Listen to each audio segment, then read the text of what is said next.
Progress. 565ನೇ ಹಾಡನ್ನ ಹಾಡ್ತೇವೆ. 565ನೇ ಹಾಡು. 2 ಚರಣ ಮಾತ್ರ ಹಾಡ್ತೇವೆ. ರಾಜಾಧಿರಾಜ ಯೇಸು ರಾಜ ಭೂಮಿಯನ್ನಾಳುವನು.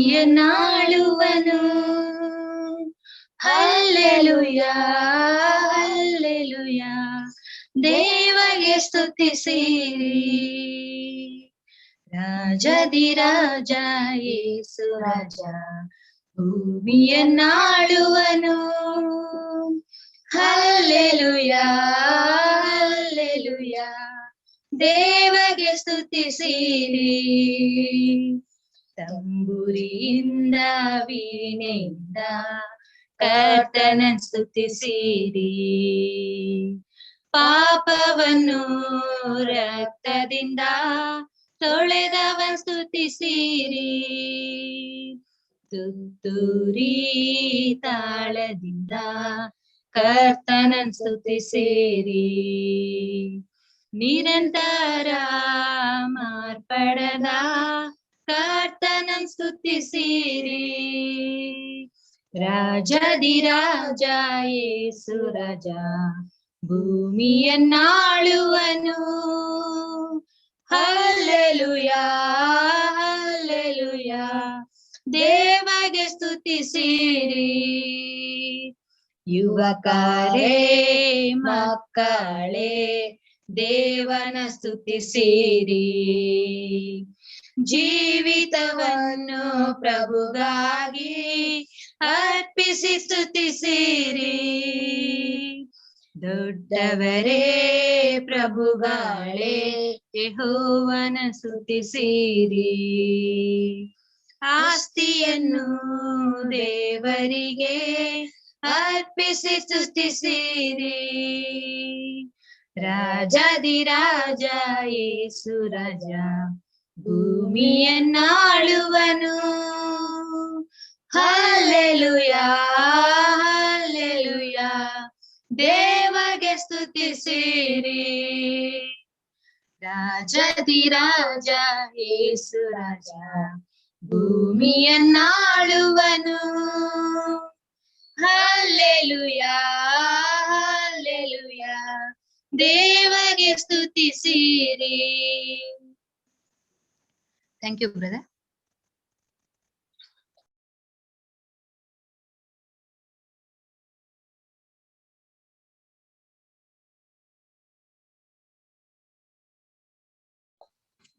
ಓಕೆ ಬ್ರದರ್, ಪ್ರಾರ್ಥನೆ ಮಾಡಿಕೊಳ್ಳೋಣ. ನಮ್ಮನ್ನು ಬಹಳವಾಗಿ ಪ್ರೀತಿ ಮಾಡುವ ನನ್ನ ಪರಲೋಕದ ತಂದೆಯಾದ ದೇವರೇ, ನನ್ನ ಕರ್ತನೆ, ನಿನ್ನ ಅತಿ ಪರಿಶುದ್ಧ ನಿನ್ನ ಮಹೋನ್ನತ ನಾಮಕ್ಕಾಗಿ ಸ್ತೋತ್ರ ಕರ್ತನೆ. ಹೇಗೂ ದೇವರೇ, ಒಂದು ರಾತ್ರಿಯ ವೇಳೆಯಲ್ಲಿ ನಿನ್ನ ಮಹಾಕೃಪೆಯಿಂದ ದೇವರೇ ಕರ್ತನೆ ಮತ್ತೊಂದು 60 ದೇವರೇ ನಾವು ಕೂಡಿ ಬಂದು ನಿನ್ನ ಸನ್ನಿಧಾನದಲ್ಲಿ ಅಪ್ಪ ನಿನ್ನ ಜೀವಳ ವಾಕ್ಯವನ್ನು ಕೇಳಲಿಕ್ಕೆ ದೇವರ ನಮ್ಮನ್ನು ತಂದು ನಿಲ್ಲಿಸಿರುತ್ತಾಗಿ ದೇವರ ನಿನಗೆ ಸ್ತೋತ್ರ, ನಿನಗೆ ಮಹಿಮೆ ಉಂಟಾಗಲಿ ಕರ್ತನೆ. ಅಪ್ಪ ಇವಾಗಕ್ಕೋಸ್ಕರ ಪ್ರಾರ್ಥನೆ ಮಾಡುವಾಗ ಈಗಾಗಲೇ ನಿನ್ನ ದೇವದಾಸನನ್ನು ಕರ್ತನೆ ನೀನು ಸಿದ್ಧಪಡಿಸಿದ್ದಿ ದೇವರೇ, ಅದಕ್ಕಾಗಿ ಕರ್ತನೆ ನಿನಗೆ ಮಹಿಮೆ ಉಂಟಾಗಲಿ ಕರ್ತನೆ. ಅಪ್ಪ ದೇವರೇ, ಇನ್ನು ನಿನ್ನ ಪವಿತ್ರ ಆತ್ಮನ ಸಹಾಯದಿಂದ ನಿನ್ನ ದೇವದಾಸನನ್ನು ಈ ಸಮಯಗಳಲ್ಲಿ ನೀನು ಕರ್ತನೆ ನಡೆಸಿಕೊಡು. ಅಪ್ಪ ನಿನ್ನ ಆತ್ಮನ ಸಹಾಯದಿಂದ ಇನ್ನು ಹೆಚ್ಚಿನ ನಿನ್ನ ಸತ್ಯವೇದಲ್ಲಿರುವಂತಹ ರಹಸ್ಯ ಗುಡಾರ್ಥಗಳನ್ನು ದೇವರೇ ನೀ ನಮಗೆ ತಿಳಿಯಪಡಿಸಬೇಕಾಗಿ ನಾವು ಬೇಡಿಕೊಳ್ಳುವವರಾಗಿದ್ದೇವೆ ಕರ್ತನೆ. ಕೇಳುವವರಾದ ನಮ್ಮಲ್ಲೂ ಸಹ ದೇವರೇ ನಾವು ಏಕಾಗ್ರತೆಯಿಂದ ದೇವರೇ ಏಕ ಮನಸ್ಸಿನಿಂದ ದೇವರೇ ಕುಳಿತು ದೇವರನ್ನ ವಾಕ್ಯವನ್ನು ಕೇಳುವಾಗೆ ದೇವರೇ ನಮಗೆ ಸಹಾಯ ಮಾಡು.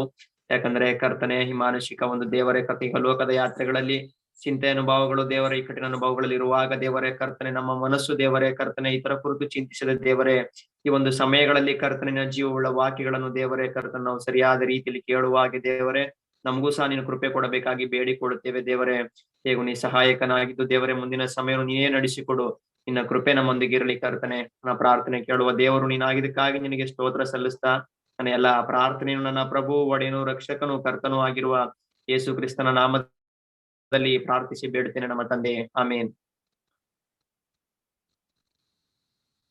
Thank you. Okay, thank you. ದೇವರ ಪರಿಶುದ್ಧ ನಾಮಕ್ಕೆ ಸ್ತೋತ್ರ ಕೊಂಡಾಟಗಳನ್ನ ನಾನು ಸಲ್ಲಿಸುವಂತನಾಗಿದ್ದೇನೆ. ಈ ದಿನ ಮತ್ತೊಮ್ಮೆ ನಾವು ಸತ್ಯವೇದ ಅಧ್ಯಯನಕ್ಕಾಗಿ ಬರುವ ಹಾಗೆ ಎಸ್ಕಟಾಲಜಿ ಅಂದ್ರೆ ಅಂತಿಮ ಗತಿಶಾಸ್ತ್ರದ ಕುರಿತು ನಮ್ಮ ಅಧ್ಯಯನವನ್ನು ಮುಂದುವರಿಸುವ ಹಾಗೆ ದೇವರು ಕೊಟ್ಟಂತ ಕೃಪೆಗಾಗಿ ಸ್ತೋತ್ರ ಸಲ್ಲಿಸೋಣ. ಹಾಗೂ ಬಂದಂತ ಎಲ್ಲಾ ದೇವ ಮಕ್ಕಳಿಗೂ ಕೂಡ ನಾನು ಕರ್ತನಾದ ಯೇಸು ಕ್ರಿಸ್ತನ ಹೆಸರಿನಲ್ಲಿ ವಂದನೆಯನ್ನ ಸಲ್ಲಿಸ್ತೇನೆ. ವಿಶೇಷವಾಗಿ KBA ಯೂತ್ಸ್ ವತಿಯಿಂದ ಪ್ರದೀಪ್ ಶಿಂದೆ ಹಾಗೂ ಇತರ ಸಹೋದರರುಗಳು, ನಮ್ಮ ರಾಜೇಂದ್ರ ಬ್ರದರ್, ಇವರೆಲ್ಲರೂ ಈ ಒಂದು ವೇದಿಕೆಯನ್ನ ಮಾಡಿ ಝೂಮ್ ಆಪ್ ಅಲ್ಲಿ ಸತತವಾಗಿ ಅನೇಕ ವಾರಗಳಿಂದ ಈ ಅಧ್ಯಯನವನ್ನ ಮಾಡುತ್ತಾ ಬರುವ ಹಾಗೆ ಅವರು ಕೂಡ ಪ್ರೋತ್ಸಾಹ ಮಾಡುತ್ತಾ ಬಂದದಕ್ಕಾಗಿ ಅವ್ರಿಗೂ ಕೂಡ ನಾನು ಕರ್ತನಾದ ಯೇಸು ಕ್ರಿಸ್ತನ ಹೆಸರಿನಲ್ಲಿ ವಂದನೆಯನ್ನ ಸಲ್ಲಿಸುವಂತವನು ಆಗಿದ್ದೇನೆ. ಈಗ ನಾವು 8ನೇ ಅಧ್ಯಾಯವನ್ನ ಪ್ರಾರಂಭ ಮಾಡಿ ಅಲ್ಲಿ 2ನೇ ಆಗಿದ್ದೇವೆ. ತುತ್ತೂರಿಗಳ ತೀರ್ಪಿನಲ್ಲಿ 8ನೇ ಅಧ್ಯಾಯ 1ನೇ ವರ್ಷದಿಂದ 5ನೇ ವರ್ಷದ ತನಕ ನಾವು ಕೆಲವು ವಾರಗಳಲ್ಲಿ ಅನೇಕ ಸತ್ಯತೆಗಳನ್ನ ದೇವದೂತರ ಕುರಿತಿರುವಂತದ್ದಾಗಿರ್ಲಿ, ಅನಂತರ ತುತ್ತೂರಿಗಳ ಕುರಿತು ಇರುವಂತದ್ದಾಗಿರ್ಲಿ, ಅನಂತರ ಅರ್ಧ ಗಂಟೆ ಪರಲೋಕದಲ್ಲಿ ಯಾಕೆ ಮೌನವಾಗಿತ್ತು ಎಂಬುವಂತ ವಿಷಯದಲ್ಲಾಗಲಿ, ಅನಂತರ ಆ ಒಂದು ಧೂಪ, ಸುಡುವಂತ ಧೂಪ ಅದು ಏನಾಗಿದೆ ಅನ್ನುವಂತ ವಿಷಯ, ಇವೆಲ್ಲವನ್ನ ಕುರಿತು ನಾವಾಗಲೇ ಅಧ್ಯಯನ ಮಾಡ್ತಾ ಬಂದಿದ್ದೇವೆ. ಈಗ ನಾವು ನೇರವಾಗಿ ನಾವು ತುತ್ತೂರಿಗಳ ಆ ತೀರ್ಪಿಗೆ ಒಂದೊಂದಾಗಿ ನಾವು ಮುಂದೆ ಹೋಗುವಂತರಾಗಿದ್ದೇವೆ. ನಾವು ನೋಡ್ತಾ ಬಂದ ಹಾಗೆ ಕಳೆದ ವಾರ ನಾನು ಅದನ್ನ ಸ್ವಲ್ಪ ಇಂಟ್ರೊಡ್ಯೂಸ್ ಮಾಡಿ ನಿಮ್ಮಲ್ಲಿ ಹೇಳ್ತಾ ಬಂದೆ. ಏನು ಎಂಬುದಾಗಿ ನೋಡುವಾಗ ನೋಡ್ರಿ, ಈ ಲೋಕದ ಜನರು ಒಂದು ವೇಳೆ ದೇವರು ಈ ಲೋಕವನ್ನ ನಾವು ನೋಡ್ತಾ ಬರ್ತೇವೆ. ನೋಡ್ರಿ, ಈಗ ಈ ಲೋಕ ಒಂದು ವೇಳೆ ಮನುಷ್ಯರ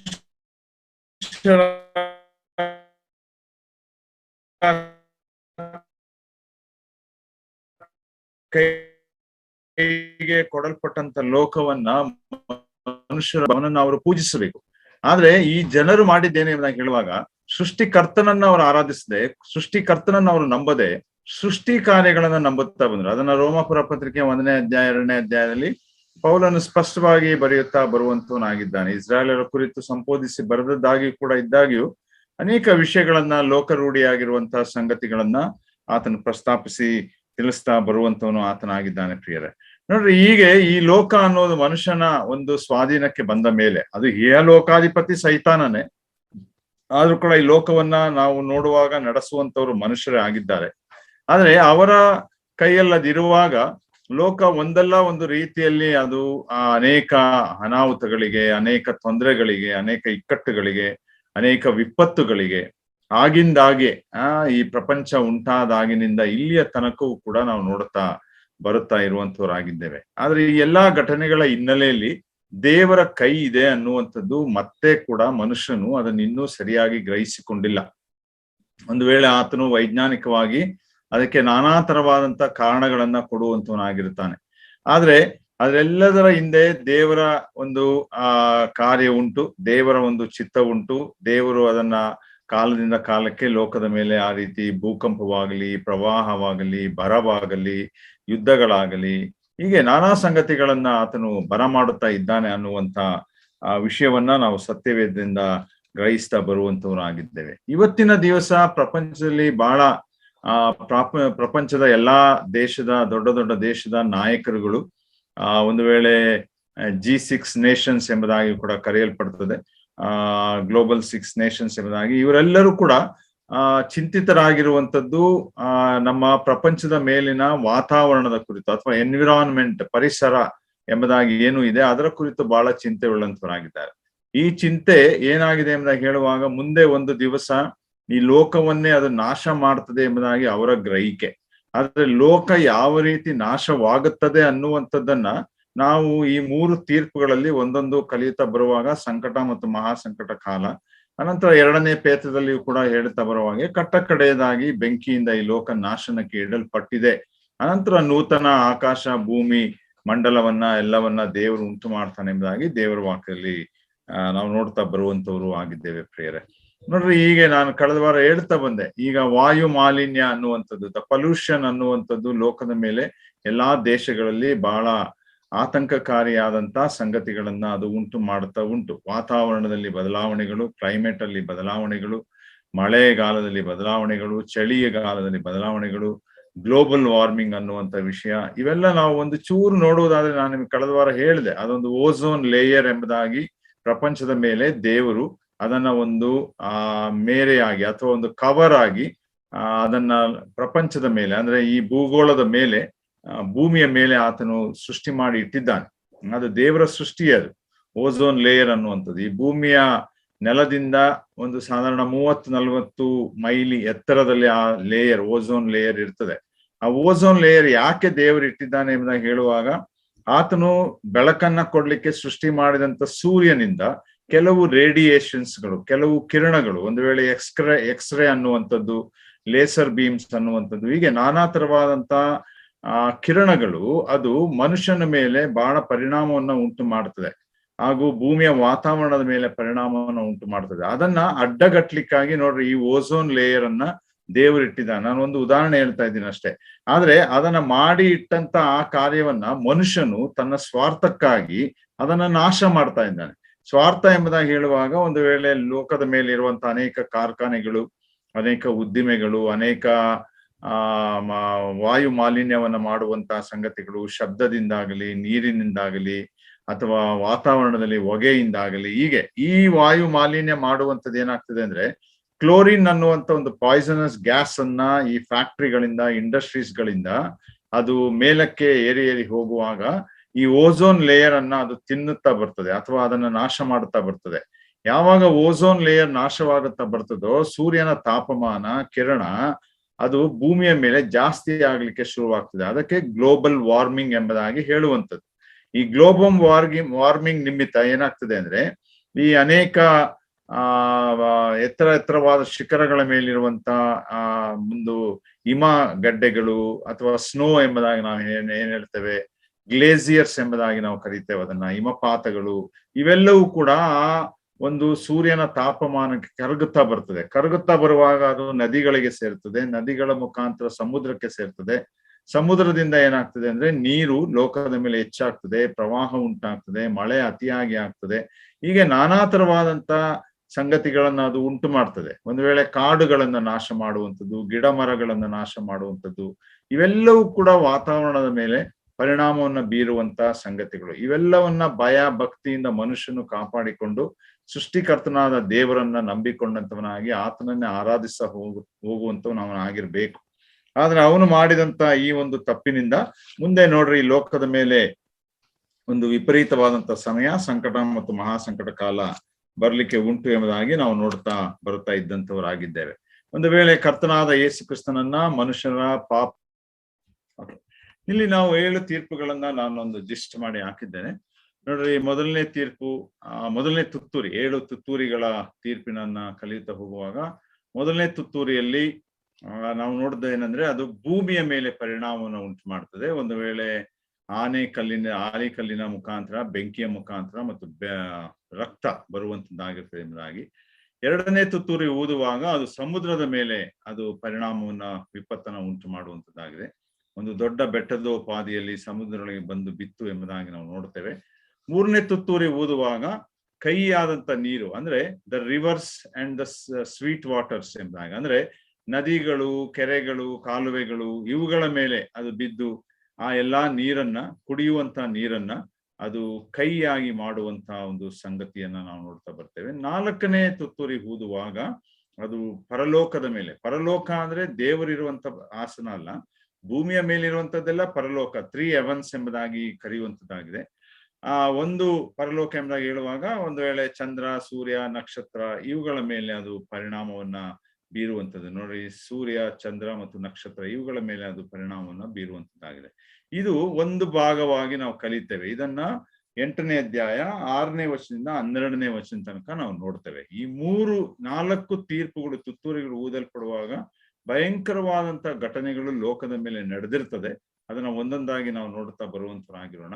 ಆದ್ರಿಂದಲೇ 13ನೇ ವಚನದಲ್ಲಿ ಪರಲೋಕದಿಂದ ಬರುವಂತಹ ಒಂದು ವಾಣಿ ನಾವು ನೋಡ್ತೇವೆ. ಈ ತೀರ್ಪುಗಳಲ್ಲೇ ಇಷ್ಟ ಆಗಿರುವುದಾದ್ರೆ ಇನ್ನು ಮುಂದೆ ಮಿಕ್ಕಾದ 3 ತೀರ್ಪುಗಳು ಬರುವಾಗ ಏನೆಲ್ಲಾ ನಡೀತದೆ ಎಂಬುದಾಗಿ ಅಲ್ಲಿ ಒಂದು ಆಶ್ಚರ್ಯಕರವಾದಂತಹ ವಿಷಯವನ್ನ ತಿಳಿಸುವಂತ ಸಂಗತಿಯನ್ನ, ಏನೇನು ಸಂಭವಿಸ್ತದೆ ಎಂಬುದಾಗಿರುವಂತ ವಿಷಯವನ್ನ ಹೇಳುವಂಥದ್ದನ್ನ ನಾವು ನೋಡ್ತೇವೆ. ಅದೇ 5ನೇ ತುತ್ತೂರಿ.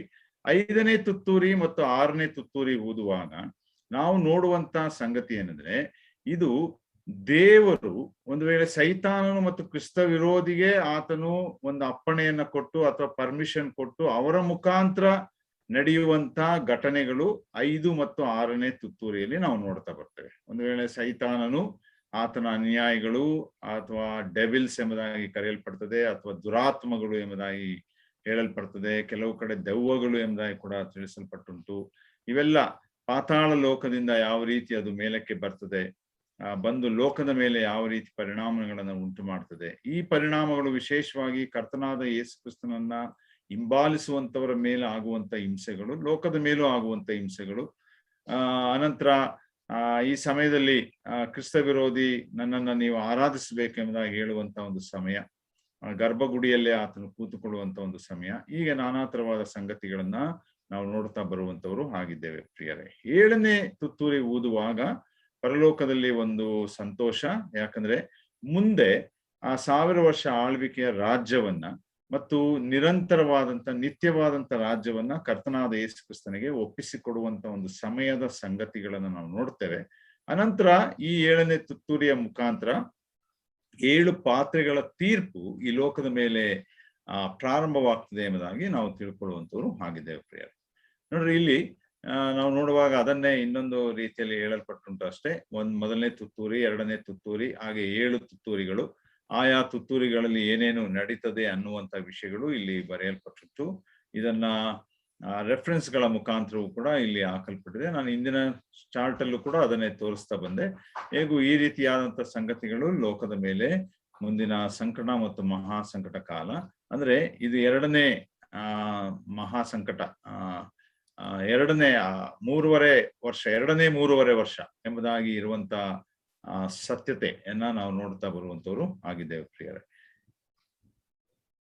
ಒಂದ್ ನಿಮಿಷ.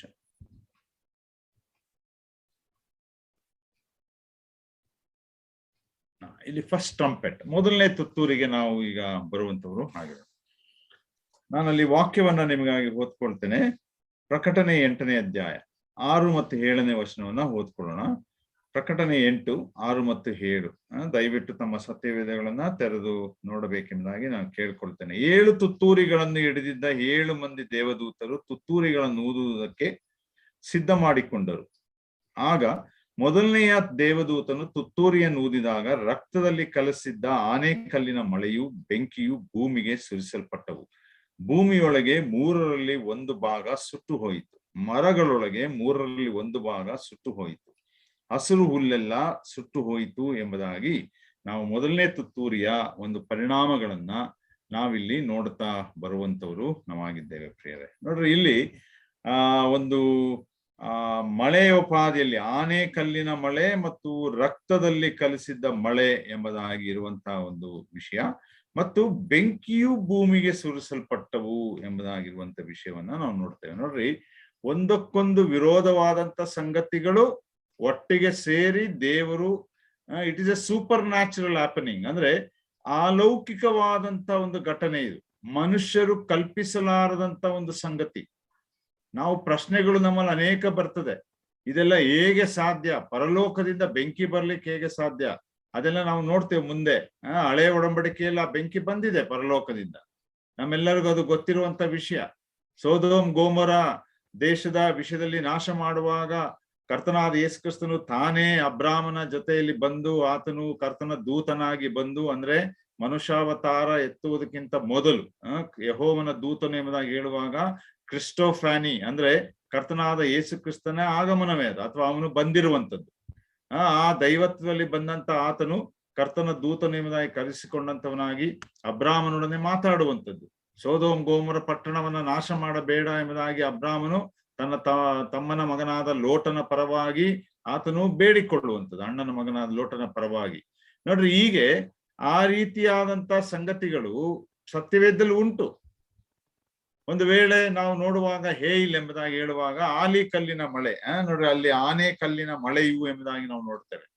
ಆನೆ ಕಲ್ಲಿನ ಮಳೆಯನ್ನು ಕೂಡ ನಾವು ಹಳೆಯ ಒಡಂಬಡಿಕೆಯಲ್ಲಿ ನಡೆದಂತ ಸಂಗತಿಗಳನ್ನ ನೋಡ್ರಿ, ನಾವ್ ಯಾಕೆ ಇದನ್ನ ಹೀಗೆ ನೋಡ್ತೀವಿ ಎಂಬುದಾಗಿ ಹೇಳುವಾಗ, ಈ ಮುಂದೆ ಆಗಬೇಕಾದಂತವುಗಳ ಎಲ್ಲದರ ಶಾಂಪಲ್ ಅನ್ನ ದೇವರು ತನ್ನ ಕಾಲದಲ್ಲಿ ಅಥವಾ ಕಾಲಕ್ಕೆ ಲೋಕದ ಮೇಲೆ ಆತನ ಅದನ್ನ ಬರಮಾಡಿದ್ದಾನೆ, ಅದನ್ನ ತೋರ್ಸ್ಕೊಟ್ಟಿದ್ದಾನೆ. ಇನ್ನು ಯಾವ ವಿಜ್ಞಾನವಾಗಲಿ ಏನೇ ಆಗ್ಲಿ ಆತರ ಆಗ್ಲಿಕ್ಕಿಲ್ಲ ಎಂಬುದಾಗಿ ಹೇಳಲಿಕ್ಕೆ ಸಾಧ್ಯವೇ ಇಲ್ಲ. ಆಲೆಕಲ್ಲಿನ ಮಳೆ ನಾವು ವಿಮೋಚನ ಕಾಂಡ 9ನೇ ಅಧ್ಯಾಯ 18ನೇ ವರ್ಷದಿಂದ 25ನೇ ವರ್ಷದಲ್ಲಿ ನಾವು ನೋಡ್ತೇವೆ. ಐಗುಪ್ತ ದೇಶದಲ್ಲಿ ಆನೆಕಲ್ಲಿನ ಮಳೆ ಬಿದ್ದಿತು ಎಂಬುದಾಗಿ, ಅದರಿಂದ ಅನೇಕ ಪ್ರಾಣಿಗಳು ನಾಶವಾದವು, ಮನುಷ್ಯರು ನಾಶವಾದರು, ಬೆಳೆಗಳು ನಾಶವಾಯಿತು, ಜನರು ಬಹಳ ಸಂಕಟಕ್ಕೆ ಒಳಬಿದ್ದರು ಎಂಬುದಾಗಿ ನಾವು ನೋಡುವಂತಹ ವಿಷಯ. ಯಾಕೆ ದೇವರು ಇದನ್ನೆಲ್ಲ ಲೋಕದ ಮೇಲೆ ಬರ ಮಾಡ್ತಾ ಇದ್ದಾರೆ? ಸೃಷ್ಟಿಕರ್ತನನ್ನ ಅವ್ರು ಆರಾಧಿಸ್ತಾ ಇಲ್ಲ, ಸೃಷ್ಟಿಕರ್ತನನ್ನ ಅವ್ರು ನಂಬ್ತಾ ಇಲ್ಲ, ಆದ್ರೆ ಸೃಷ್ಟಿ ಮಾಡಿದಂತ ಕಾರ್ಯಗಳನ್ನ ನಂಬ್ತಾರೆ. ಮಳೆ ದೇವತೆ ಎಂಬುದಾಗಿ ನಂಬ್ತಾರೆ, ಸೂರ್ಯ ದೇವತೆ ಎಂಬುದಾಗಿ ನಂಬ್ತಾರೆ, ರಕ್ತ ದೇವತೆ ಎಂಬುದಾಗಿ ನಂಬುವಂತವರಾಗಿದ್ದಾರೆ. ಅನೇಕ ದೇವತೆಗಳನ್ನ ಇಟ್ಟುಕೊಂಡು ಪೂಜಿಸ್ತಾರೆ. ಅದು ಐಗುಪ್ತ ದೇಶದಲ್ಲಿ ಅತಿ ಹೆಚ್ಚಾಗಿ ದೇವತೆಗಳ ಪೂಜೆ ಇದ್ದಂತ ಒಂದು ಸ್ಥಳ ಅದಾಗಿತ್ತು. ಎಲ್ಲಕ್ಕಿಂತ ಹೆಚ್ಚಾಗಿರುವಂತದ್ದು ಬಾಬೇಲ್ ದೇಶ. ಆದ್ರೆ ಐಗುಪ್ತ ದೇಶವು ಕೂಡ ಬಹಳ ವಿಗ್ರಹಾರಾಧನೆಯಲ್ಲಿ ಅವ್ರು ಸಿಕ್ಕಿದ್ದಕ್ಕೆಲ್ಲ ಅವರು ಆರಾಧಿಸ್ತಾ ಇದ್ರು. ಐಗುಪ್ತ ದೇಶದಲ್ಲಿ ಸಿಕ್ಕಿದ್ದಕ್ಕೆಲ್ಲ ಆರಾಧಿಸ್ತಾ ಇದ್ರು. ಒಂದು ವೇಳೆ ಅವರ ಅರಸನಾದ ಫರೋಹನನ್ನು ಕೂಡ ಅವರು ದೇವರು ಎಂಬುದಾಗಿ ಆರಾಧಿಸ್ತಿದ್ರು. ಫರೋಹನು ಎಂಬುವಂಥದ್ದು ಒಂದು ನಾಮಾಂಕಿತವಷ್ಟೇ.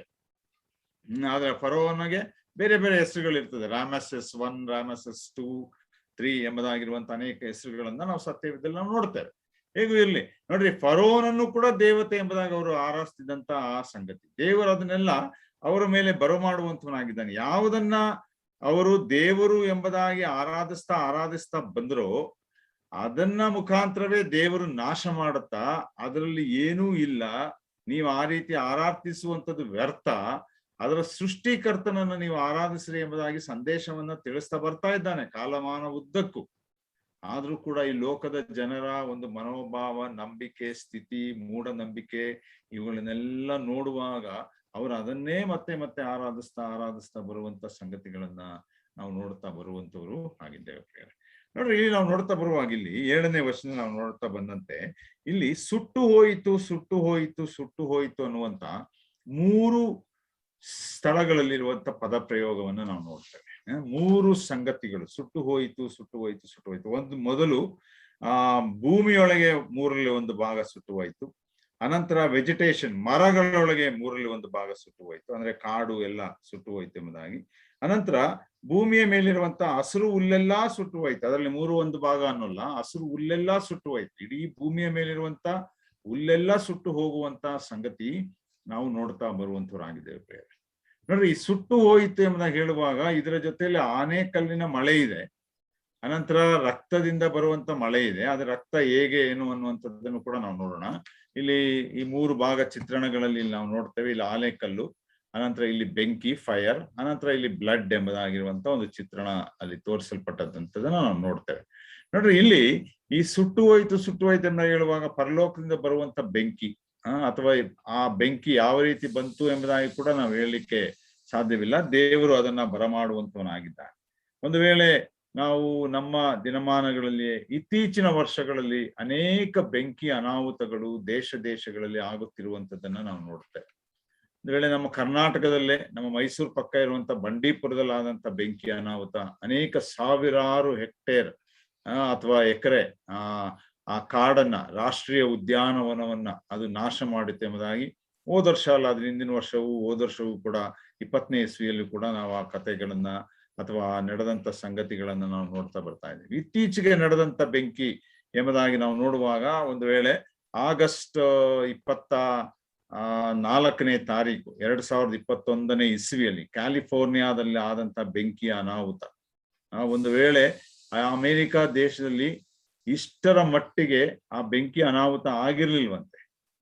ಅಂತ ಒಂದು ದೊಡ್ಡ ಬೆಂಕಿ ಅನಾಹುತ, ಕ್ಯಾಲಿಫೋರ್ನಿಯಾ ಫೈರ್ ಎಂಬುದಾಗಿ ಅದಕ್ಕೆ ಕರೀತಾರೆ, ಅಥವಾ ಕ್ಯಾಲಡಾರ್ ಫೈರ್ ಎಂಬುದಾಗಿ ಕೂಡ ಅದನ್ನ ಕರೆಯುವಂತದ್ದಾಗಿದೆ. ಸೌತ್ ಲೇಕ್ ತೇಹೆ ಅನ್ನುವಂತ ಆ ಸ್ಥಳ, ಆ ಪ್ರಾಂತ್ಯದಲ್ಲಿ ಆದಂತ ಈ ಬೆಂಕಿ ಅನಾಹುತ ಅನೇಕ ಜನರನ್ನ ಅದು ನಾಶ ಮಾಡಿತ್ತು, ಅನೇಕ ಆಸ್ತಿಪಾಸ್ತಿಗಳನ್ನ ನಾಶ ಮಾಡಿತ್ತು, ಅನೇಕ ಕಾಡುಗಳನ್ನ ಅದು ಸುಟ್ಟು ಹಾಕಿತು, ಅನಂತರ ಅನೇಕ ಬೆಳೆಯನ್ನ ಅದು ನಾಶ ಮಾಡಿತ್ತು, ಭಸ್ಮ ಮಾಡಿತ್ತು ಎಂಬುದಾಗಿ ನಾವು ನೋಡ್ತಾ ಬರ್ತೇವೆ. ಹೀಗೆ ನಾನಾ ರೀತಿಯಲ್ಲಿ ಆ ಉಂಟಾದಂತ ಅನಾಹುತವನ್ನ ನಾವು ನೋಡ್ತೇವೆ. ಪ್ರಪಂಚದ ಅತಿ ದೊಡ್ಡ ಬೆಂಕಿ ಎಂಬುದಾಗಿ ನಾವು ನೋಡುವಂಥದ್ದು ಒಂದು ವೇಳೆ ಆಸ್ಟ್ರೇಲಿಯಾದಲ್ಲಿ 2019 ನವೆಂಬರ್ ತಿಂಗಳಲ್ಲಿ ಪ್ರಾರಂಭವಾದಂತ ಬೆಂಕಿ, ನವೆಂಬರ್ 23ಕ್ಕೆ ಸಾಧಾರಣ ಪ್ರಾರಂಭವಾದಂತ ಬೆಂಕಿ 79 ದಿವಸಗಳ ತನಕ 10ನೇ ಫೆಬ್ರವರಿ 2020ನೇ ಇಸ್ವಿಯ ತನಕ ಅದು ಉರಿಯುತ್ತಲೇ ಇತ್ತು. ಲಕ್ಷಾನುಗಟ್ಲೆ ಹೆಕ್ಟೇರ್ ಜಾಗವನ್ನ ನಾಶ ಮಾಡಿತು. 27 ಲಕ್ಷ ನ್ಯಾಷನಲ್ ಪಾರ್ಕ್ ಅಂದ್ರೆ ರಾಷ್ಟ್ರೀಯ ಉದ್ಯಾನವನಗಳನ್ನ ಆಸ್ಟ್ರೇಲಿಯಾ ದೇಶದಲ್ಲಿ ಅದು ನಾಶ ಮಾಡಿತ್ತಂತೆ. ಒಂದು ವೇಳೆ ಆಸ್ಟ್ರೇಲಿಯಾ ನ್ಯೂ ಸೌತ್ ವೇಲ್ಸ್ ಅನ್ನುವಂತ ಆ ಸ್ಥಳದಲ್ಲಿ ಉಂಟಾದಂತಹ ಬೆಂಕಿ ಅನಾಹುತ, ಅಲ್ಲಿ ಇದ್ದಂಥವ್ರು ಕೆಲವರು ಹೇಳುವಾಗ ಅಥವಾ ನಾವು ಪತ್ರಿಕೆಗಳಲ್ಲಿ ಪುಸ್ತಕಗಳಲ್ಲಿ ಓದುವಾಗ ನೋಡಿದ್ದೇನೆಂದ್ರೆ, ಅಲ್ಲಿ ನ್ಯಾಷನಲ್ ಎನಿಮಲ್ ಕ್ಯಾಂಗ್ರೋ ಅನ್ನುವಂತಹ ಪ್ರಾಣಿ ಒಂದು ವೇಳೆ ಎಲ್ಲಾ ಕಡೆ ಕೂಡ ಅದು ಇರುವಂತ ಪ್ರಾಣಿ ಆಗಿರ್ತದೆ. ನೋಡಿ, ಆ ಪ್ರಾಣಿಗಳು, ಬೇರೆ ಬೇರೆ ಪ್ರಾಣಿಗಳು ಸುಟ್ಟು ಕರಕಲಾಗಿ ಬಿದ್ದಂತ ಸಂಗತಿಗಳು, ಅನೇಕ ಮನೆಗಳು ಸುಟ್ಟು ಹೋದಂಥದ್ದು, ಹೀಗೆ ಅನೇಕ ಜನರು ನಾಶ ಹೊಂದಿದ್ದಂಥದ್ದು. ಈಗ ನೋಡ್ರಿ, ಈ ಬೆಂಕಿ ಇವನ್ನೆಲ್ಲ ನೋಡುವಾಗ ಮುಂದೆ ಈ ಸಂಕಟ ಮಹಾಸಂಕಟ ಕಾಲದಲ್ಲಿ ಭೂಮಿಯ 3ನೇ ಒಂದು ಭಾಗವನ್ನ ನಾಶ ಮಾಡುವಂತ ಬೆಂಕಿ ಬಂದೇ ಬರ್ತದೆ. ಅದ್ರಲ್ಲಿ ಯಾವ ಅನುಮಾನವೇ ಬೇಡ. ಒಂದು ವೇಳೆ ದೇವರು ಈ ಬೆಂಕಿಗಳನ್ನ ಈ ಸಮಯಗಳಲ್ಲಿ ಕಳುಹಿಸುವುದರ ಮುಖಾಂತರ ಒಂದು ಸ್ಯಾಂಪಲ್ಸ್ ಅನ್ನು ಅವನು ಕೊಡ್ತಾ ಇದ್ದಾನೆ, ಅಥವಾ ಮುಂದೆ ಬರ್ಲಿಕ್ಕಿರುವಂತ ಆ ಸಂಕಟ ಮಹಾಸಂಕಟ ಕಾಲದ ಒಂದು ಪ್ರಾರಂಭದ ದಿನಗಳು ಎಂಬುದಾಗಿ ಆತನು ಸೂಚಿಸ್ತಾ ಇರ್ಲಿಕ್ಕೂ ಸಾಧ್ಯತೆ ಉಂಟು. ಒಂದು ವೇಳೆ ಪ್ರಸವ ವೇದನೆಯ ನೋವು ಬರುವಾಗ ಯಾವ ರೀತಿ ಪ್ರಾರಂಭದ ದಿನಗಳು ಇರ್ತದೋ ಆ ರೀತಿಯಾದಂತ ಸಮಯಗಳು ಇದಾಗಿದೆ ಎಂಬುದಾಗಿ ನಾವು ತಿಳ್ಕೊಳ್ಳುವಂತವರು ನಾವು ಆಗಿರ್ಬೇಕು ಪ್ರಿಯರೇ. ಆ ರೀತಿಯಲ್ಲಿ ದೇವರು ಆ ಬೆಂಕಿಯನ್ನ ಈ ಲೋಕದ ಮೇಲೆ ಅನಾಹುತವಾಗಿ ತಂದು ಆತನು ಸುಟ್ಟು ಹಾಕುವಂತನಾಗಿದ್ದಾನೆ. ಅದರ ಜೊತೆಗೆ ಆನೆಕಲ್ಲಿನ ಮಳೆಯ ಮುಖಾಂತರವೂ ಕೂಡ ಅನೇಕ ನಾಶನಗಳು ಉಂಟಾಗುವಂತದ್ದಾಗಿದೆ. ಅದರ ಜೊತೆಯಲ್ಲಿ ರಕ್ತದಲ್ಲಿ ಕಲಸಿದ್ದ ಮಳೆ ಎಂಬುದಾಗಿ ಅಥವಾ ರಕ್ತದಲ್ಲಿ ಕಲಸಿದ್ದ ಆನೆಕಲ್ಲು ಎಂಬುದಾಗಿ ನಾವು ನೋಡ್ತೇವೆ. ಆನೆಕಲ್ಲಿನ ಮಳೆ ಎಂಬುದಾಗಿ ನಾವು ನೋಡ್ತಾ ಬರುವಂತರಾಗಿದ್ದೇವೆ. ಒಂದು ವೇಳೆ ಈ ರಕ್ತ ಅನ್ನುವಂಥದ್ದು ಹೇಗೆ, ರಕ್ತ ಪರಲೋಕದಿಂದ ಸುರಿಸಲ್ಪಟ್ಟಿತ್ತ, ಹೀಗೆ ನಾನಾ ತರವಾದಂತ ವ್ಯಾಖ್ಯಾನಗಳನ್ನ ಕೆಲವರು ಅಥವಾ ಪ್ರಶ್ನೆಗಳನ್ನ ಮಾಡುವಂತವರಾಗಿರ್ತಾರೆ. ಒಂದು ವೇಳೆ ಈ ರಕ್ತ ಅನ್ನುವಂಥದ್ದು ಈ ವಾಲ್ಕೆನೋ ಅನ್ನುವಂಥದ್ದನ್ನ ನಾವು ಕೇಳಿದ್ದೇವೆ. ವಾಲ್ಕೆನೋ ಅಂದ್ರೆ ಜ್ವಾಲಾಮುಖಿ ಎಂಬುದಾಗಿ ನಾವು ನೋಡ್ತೇವೆ, ಅಥವಾ ಅಗ್ನಿ ಜ್ವಾಲೆಗಳು, ಪರ್ವತದಿಂದ ಉಕ್ಕುವಂತ ಈ ಅಗ್ನಿ ಜ್ವಾಲೆಗಳು, ಅದರಿಂದ ಅನೇಕ ಪಾಯ್ಸನಸ್ ಗ್ಯಾಸ್ಗಳು ಉತ್ಪತ್ತಿ ಆಗುವಂತದ್ದಾಗಿರ್ತದೆ. ಅದರಿಂದ ಬೆಂಕಿ ಹೊರಗಡೆ ಹುಕ್ಕುವಂತದ್ದಾಗಿರ್ತದೆ. ಆ ರೀತಿ ಬೆಂಕಿ ಹೊರಗಡೆ ಹುಕ್ಕುವಾಗ ಆ ಒಂದು ಪಾಯ್ಸನಸ್ ಗ್ಯಾಸ್ ಅಟ್ಮಾಸ್ಫಿಯರ್ ಜೊತೆ ಅದು ಬೆರೆಯುವಾಗ ಅದು ಕೆಮಿಕಲ್ ರಿಯಾಕ್ಷನ್ ಇಂದ, ರಾಸಾಯನಿಕ ಒಂದು ಕೆಲವು ರಿಯಾಕ್ಷನ್ ಗಳಿಂದ ಏನಾಗ್ತದೆ ಅಂದ್ರೆ ಅದು ಕೆಂಪು ಬಣ್ಣಕ್ಕೆ ತಿರುಗುವಂತದ್ದಾಗಿರ್ತದೆ. ಆಲಿ ಕಲ್ಲಿನೊಡನೆ ಆ ಕೆಂಪು ಬಣ್ಣಕ್ಕೆ ತಿರುಗುವಾಗ, ಅದು ನೆಲಕ್ಕೆ ಬೀಳುವಾಗ ಅದು ರಕ್ತದ ಉಪಾದಿಯಲ್ಲಿ ನೆಲಕ್ಕೆ ಬೀಳುವಂತ ರೀತಿಯಲ್ಲಿ ಕೂಡ ಕಾಣುವಂತದ್ದಾಗ್ತದೆ. ನೋಡ್ರಿ, ಈ ರೀತಿಯಾಗಿ ದೇವರು ಒಂದು ವೇಳೆ ಆ ಒಂದು ಆಲಿ ಕಲ್ಲಿನ ಮಳೆ, ಬೆಂಕಿಯಿಂದ ಆಗುವಂತ ಮಳೆ, ಅನಾಹುತಗಳಿಂದ ಆಗುವಂತ ಮನುಷ್ಯರ ಪ್ರಾಣಿಗಳ ಚೆಲ್ಲಲ್ಪಟ್ಟಂತ ರಕ್ತಗಳು ಕೂಡ ನೀರಿನೊಡನೆ ಮಿಕ್ಸ್ ಆಗುವಾಗ ಎಲ್ಲಾ ಕಡೆ ರಕ್ತ ಹರಡಿಕೊಂಡಿರುವಂತಹ ಸಂಗತಿಗಳು. ಭೂಮಿಯ 3ನೇ ಒಂದು ಭಾಗ ಅಂದ್ರೆ ಏನರ್ಥ? ಭೂಮಿಯ 3ನೇ ಒಂದು ಭಾಗ ಎಂಬುದಾಗಿ ಹೇಳುವಾಗ ನೀರಿನ ಭಾಗವನ್ನ ಬಿಟ್ಟು ನೆಲದ ಭಾಗವಾಗಿರುವಂತ ಆ ಭಾಗದಲ್ಲಿ 3ನೇ ಒಂದು ಭಾಗ.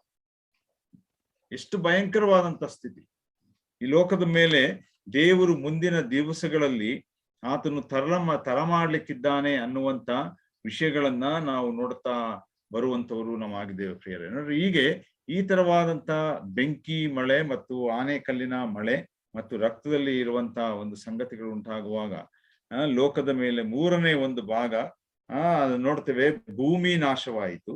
ಅನಂತರ 3ರಲ್ಲಿ ಒಂದು ಭಾಗ ಆ ಮರಗಳೊಳಗೆ 3ರಲ್ಲಿ ಒಂದು ಭಾಗ ಸುಟ್ಟು ಹೋಯಿತು. ಅನಂತರ ಹಸಿರು ಹುಲ್ಲೆಲ್ಲ ಸುಟ್ಟು ಹೋಯಿತು ಎಂಬುದಾಗಿ ನಾವು ನೋಡ್ತಾ ಬರುವಂತವರು ನಾವಾಗಿದ್ದೇವೆ. ಹಾಗಾದ್ರೆ ಮನುಷ್ಯನ ಪ್ರಯತ್ನ, ಸೈತಾನನ ಪ್ರಯತ್ನ, ಕ್ರಿಸ್ತ ವಿರೋಧಿಯ ಪ್ರಯತ್ನ ಸಂಕಟ ಮತ್ತು ಮಹಾಸಂಕಟ ಕಾಲದಲ್ಲಿ ಶಾಂತಿ, ಸಮಾಧಾನ, ಸುಭಿಕ್ಷೆಯನ್ನು ತರುತ್ತೇನೆ ಎಂಬುದಾಗಿ ಸಾರಿಕೊಂಡು ಬಂದಂತ ಕ್ರಿಸ್ತ ವಿರೋಧಿಯ ಒಂದು ಯೋಜನೆಗಳು, ಇವೆಲ್ಲವನ್ನ ದೇವರು ತಲೆ ಕೆಳಗೆ ಮೇಲೆ ಕೆಳಗೆ ಮಾಡುತ್ತಾ ಬರುವಂತ ವಿಷಯಗಳನ್ನ ಈ ಒಂದು ಮೊದಲನೇ ತುತ್ತೂರಿಯ ತೀರ್ಪಿನಿಂದ ನಾವು ನೋಡ್ತಾ ಬರುವಂತವರು ಆಗಿದ್ದೇವೆ ಪ್ರಿಯರೇ. 1/3 ಡಿವಾಸ್ಟೇಷನ್ ಎಂಬುದಾಗಿ ಹೇಳುವಾಗ, 3ನೇ ಒಂದು ಭಾಗ ನಾಶವಾಯಿತು ಎಂಬುದಾಗಿ ಹೇಳುವಾಗ ಭಯಂಕರವಾದ ಸ್ಥಿತಿಯಲ್ಲಿ ಅದು ಆ ನಾಶನ ಉಂಟು ಮಾಡುವಂತದ್ದಾಗಿದೆ ಅನ್ನುವಂತ ಸತ್ಯತೆಯನ್ನ ನಾವು ಈ ಮೊದಲನೇ ಒಂದು ತೀರ್ಪಿನಲ್ಲಿ, ಮೊದಲನೇ ತುತ್ತೂರಿಗಳ ತೀರ್ಪಿನಲ್ಲಿ ನಾವು ಕಾಣುತ್ತಾ ಬರುವಂತವರು ಆಗಿದ್ದೇವೆ. ಇದರಲ್ಲಿ ಯಾವುದು ಅತಿಶಯೋಕ್ತಿಯಾದಂತ ವಿಷಯಗಳಿಲ್ಲ. ಇದು ನಡೆಯಲಿಕ್ಕೆ ಉಂಟು. ಆ ರೀತಿ ಅದು ಆಗುವಂತದ್ದಾಗಿರ್ತದೆ. ನಾವು ಎರಡನೇ ಸಂಗತಿ ನೋಡ್ರಿ, ಇಲ್ಲಿ ಕೂಡ ಅದು ನಾವು ನೋಡ್ತಾ ಬರುವ ಹಾಗೆ ಈ ಚಾರ್ಟ್ ಅಲ್ಲಿ 1/3 of earth burned, 1/3 of trees and all the green grass ಎಂಬುದಾಗಿ, ಎಲ್ಲ ಹುಲ್ಲು ಅನ್ನುವಂಥದ್ದು ಎಲ್ಲ ಸಂಪೂರ್ಣವಾಗಿ ಅದು ನಾಶವಾಗುವಂಥದ್ದಾಗಿದೆ ಅನ್ನುವಂತ ಸಂಗತಿಯನ್ನ ನಾವು ನೋಡ್ತಾ ಬರುವಂತವ್ರಾಗಿರ್ತೇವೆ. ನೋಡ್ರಿ, ಇದು ನಿಶ್ಚಿತವಾಗಿ ಹೇಳಿದ ಹಾಗೆ ಲಿಟ್ರಲಿ ಅಂದ್ರೆ ಹೇಗೆ ಹೇಳಿದೆಯೋ ಅದೇ ರೀತಿಯಲ್ಲಿ ನಡೆಯುವಂತ ಕಾರ್ಯ. ಇದರಲ್ಲಿ ಯಾವ ಸಾಂಕೇತಿಕವಾದಂತ ವಿಷಯಗಳಿಲ್ಲ. This is not a symbolic theory, ಅಥವಾ ಈ ಒಂದು ಘಟನೆಗಳು ಒಂದು ಸಾಂಕೇತಿಕವಾಗಿ ಚಿತ್ರಿತವಾಗಿ ಕೊಡಲ್ಪಟ್ಟಂತ ಘಟನೆಗಳಲ್ಲ. ಇವೆಲ್ಲವೂ ಹೇಳಿದ ರೀತಿಯಲ್ಲಿಯೇ ನಡೆಯುವಂತ ಘಟನೆಗಳಾಗಿದೆ. ಒಂದು ವೇಳೆ ನಾವು ಪ್ರವಾದನೆಗಳಲ್ಲಿ ಒಂದೆರಡು ವಾಕ್ಯವನ್ನ ನಾನು ನಿಮ್ಗೆ ಓದಲು ಇಷ್ಟಪಡ್ತೇನೆ. ಅನೇಕ ವಾಕ್ಯ ಭಾಗಗಳಿದೆ, ಒಂದೆರಡು ಮೂರು ವಾಕ್ಯವನ್ನ ಮಾತ್ರ ನಾವು ನೋಡೋಣ. ನೋಡ್ರಿ, ಯೋಬನು ಬರೆದ ಪುಸ್ತಕ 38ನೇ ಅಧ್ಯಾಯ, ಯೋಬನ ಪುಸ್ತಕ 38ನೇ ಅಧ್ಯಾಯ, ನಾವಲ್ಲಿ 22 ಮತ್ತು 23ನೇ ವಚನ ಹೀಗೆ ಓದ್ತೇವೆ. ಯೋಬ 38, 22 ಮತ್ತು 23.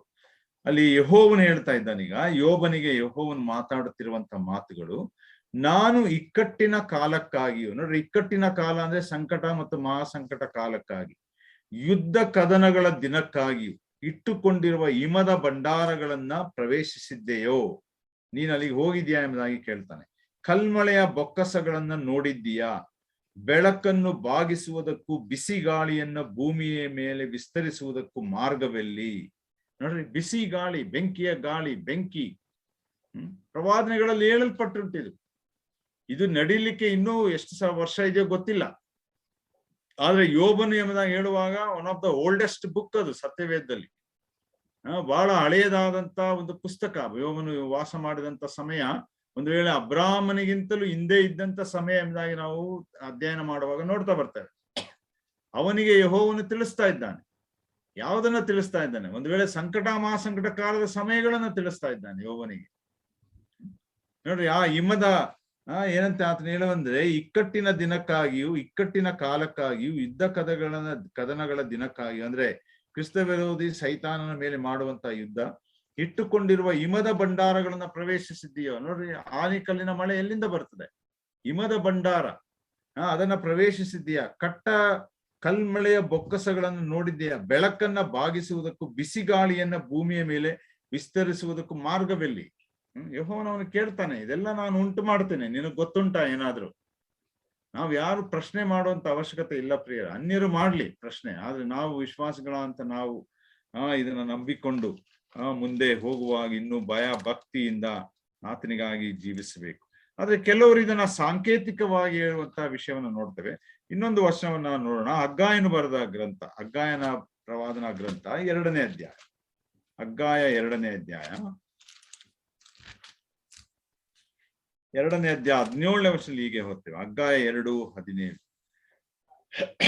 ನಾನು ನಿಮ್ಮ ಕೈ ದುಡಿತದ ಫಲವನ್ನೆಲ್ಲ ಆನೆಕಲ್ಲು, ಕಾಡಿಗೆ, ಬಿಸಿಗಾಳಿ ಇವುಗಳಿಂದ ಹಾಳು ಮಾಡಿ ನಿಮ್ಮನ್ನು ಬಾಧಿಸಿದರು, ನೀವು ನನ್ನ ಕಡೆಗೆ ತಿರುಗಿಕೊಳ್ಳಲಿಲ್ಲ. ಇದು ಯೆಹೋವನ ನುಡಿ. ಅಂದ್ರೆ ಇದು ಇಸ್ರಾಯೇಲರು ಒಂದು ವೇಳೆ ಯಹೂದ ಕುಲ ಅಥವಾ ಯಹೂದ ರಾಜ್ಯದವರು ಬಾಬೇಲ್ ದೇಶದಿಂದ ವಾಪಸ್ಸು ಬಂದಂತ ಸಮಯಗಳಲ್ಲಿ ಯೆಹೋವನ ಕಡೆಗೆ ತಿರುಗಿಕೊಳ್ಳದೆ ಇರುವಾಗ ಹಗ್ಗಾಯನ ಮುಖಾಂತರ, ಪ್ರವಾದಿಯ ಹಗ್ಗಾಯನ ಮುಖಾಂತರ ತಿಳಿಸಿದಂತ ಸತ್ಯತೆ. ಈ ವಾಕ್ಯಗಳು ಕೂಡ ಮುಂದಿನ ದಿನಗಳಲ್ಲಿ ಆಗುವಂತ ನಿಶ್ಚಿತ ನಾಶನಗಳಿಗೆ ಸೂಚಿಸುವಂತ ವಿಷಯಗಳಾಗಿದೆ ಎಂಬುದಾಗಿ ನಾವು ನೋಡ್ತೇವೆ. ಯೋವೇಲನ ಗ್ರಂಥ 2ನೇ ಅಧ್ಯಾಯ, ಯೋವೇಲ 2ನೇ ಅಧ್ಯಾಯ 30ನೇ ವಚನ ಹೀಗೆ ಓದ್ತೇವೆ. ಯೋವೇಲ 2:30ನೇ ವಚನ. ನೋಡ್ರಿ, ಇದು ಮುಂದಿನ ಕಾಲದ ಸಂಗತಿಗೆ ಇರುವಂತ ವಿಷಯ. ಯೆಹೋವನ ಆಗಮನದ ಭಯಂಕರವಾದ ಮಹಾದಿನವು ಬರುವುದಕ್ಕೆ ಮುಂಚೆ ಭೂಮ್ಯಾಕಾಶಗಳಲ್ಲಿ ರಕ್ತ, ಬೆಂಕಿ, ಧೂಮಸ್ತಂಭ ಈ ಉತ್ಪಾತಗಳನ್ನ ಉಂಟು ಮಾಡುವೆನು ಎಂಬುದಾಗಿ ಯೆಹೋವ ದೇವರು ಹೇಳ್ತಾರೆ. ಒಂದು ವೇಳೆಯಲ್ಲಿ ಯೆಹೋವನ ಆಗಮನ ಎಂಬುದಾಗಿ ಹೇಳುವಾಗ ಇನ್ನೊಂದು ಅರ್ಥದಲ್ಲಿ ಇಸ್ರಾಯೇಲರ ಮಧ್ಯದಲ್ಲಿ ಅಥವಾ ಯಹೂದ ರಾಜ್ಯದ ಮಧ್ಯದಲ್ಲಿ ಮತ್ತೆ ಆ ಯೆರೂಸಲೇಮಿನಲ್ಲಿ ಯೆಹೋವನು ತನ್ನ ಶೌರ್ಯವನ್ನ ತೋರಿಸಿಕೊಳ್ಳುವಂತ ದಿನಗಳು ಎಂಬುದಾಗಿ ಸೂಚಿಸ್ತದೆ. ಮುಂದೆಯೂ ಕೂಡ ಬರುವಂತ ಮುಂದಿನ ಕಾಲದ ಆ ಸಂಕಟ ಮಹಾಸಂಕಟ ಕಾಲದ ಸಂಗತಿಗಳನ್ನು ಕೂಡ ಅದು ಸೂಚಿಸುವಂತ ವಿಷಯಗಳಾಗಿದೆ ಎಂಬುದಾಗಿ ನಾವು ನೋಡ್ತಾ ಬರ್ತೇವೆ. ಇದನ್ನ ಸಾಂಕೇತಿಕವಾಗಿ ಕೆಲವರು ವರ್ಣನೆಗಳನ್ನ ಮಾಡ್ತಾರೆ. ಸಾಂಕೇತಿಕವಾಗಿ ವರ್ಣನೆ ಎಂಬುದಾಗಿ ಹೇಳುವಾಗ ಒಂದು ವೇಳೆ ಇನ್ ಎ ಸಿಂಬಾಲಿಕ್ ವೇ ಎಂಬುದಾಗಿ ನಾವು ನೋಡ್ತೇವೆ. ಗ್ರಾಸ್ ಎಂಬುದಾಗಿ ಹೇಳುವಂಥದ್ದು, ಹುಲ್ಲು ಅನ್ನುವಂಥದ್ದು ಮನುಷ್ಯ ಕುಲಕ್ಕೆ ಅವರು ಹೋಲಿಸ್ತಾರೆ. ಹುಲ್ಲು ಬಹಳ ಹೆಚ್ಚಾಗಿರುವುದರಿಂದ ಮನುಷ್ಯ ಕುಲಕ್ಕೆ ಹೋಲಿಸ್ತಾರೆ. ನಾವು 103ನೇ ಕೀರ್ತನೆ 15ನೇ ವರ್ಷದಲ್ಲಿ ನಾವು ನೋಡುತ್ತೇವೆ. ಮನುಷ್ಯನ ಜೀವಿತ ಹುಲ್ಲಿನ ಆಗಿದೆ ಎಂಬುದಾಗಿ ದಾವೀದನು ಹೇಳುವಂತ ರೀತಿಯಲ್ಲಿ ಅದನ್ನ ಮನುಷ್ಯ ಕುಲಕ್ಕೆ ಹೋಲಿಸ್ತಾರೆ. ಹಾಗಾಗಿ ಕೆಲವರ ವ್ಯಾಖ್ಯಾನಗಳು ಏನಂದ್ರೆ, ಇದು ಅಕ್ಷರಶಃ ಹೇಳಿದ ಹಾಗೆ ನಡೆಯೋದಿಲ್ಲ, ಇದು ಮನುಷ್ಯರಲ್ಲಿ ಕೆಲವು ಆ ಕುಲ ನಾಶನವಾಗುವಂಥದನ್ನ ಸೂಚಿಸ್ತದೆ ಅಷ್ಟೇ.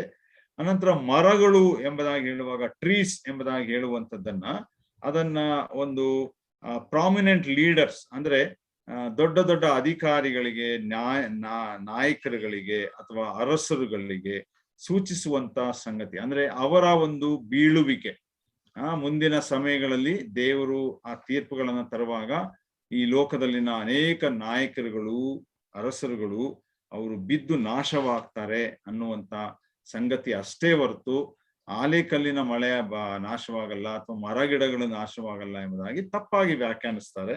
ಅದನ್ನ ನಾವು ಆ ರೀತಿ ಅರ್ಥ ಮಾಡಿಕೊಳ್ಳುವಂಥದ್ದು ಸರಿಯಾಗಿ ಇರುವಂಥದ್ದು ಆಗಿರುವುದಿಲ್ಲ. ಅನಂತರ ಆಲಿಕಲ್ಲಿನ ಮಳೆ, ಬೆಂಕಿಯ ಮಳೆ ಅನ್ನುವಂಥದ್ದು ದೇವರ ತೀರ್ಪು ಎಂಬುದಾಗಿ ವ್ಯಾಖ್ಯಾನಿಸ್ತಾರೆ. ಅನಂತರ ರಕ್ತದ ಮಳೆ ಅನ್ನುವಂಥದ್ದನ್ನ ಮರಣವನ್ನ ಸೂಚಿಸುವಂತ ಸಂಗತಿಯಾಗಿದೆ ಅಷ್ಟೇ.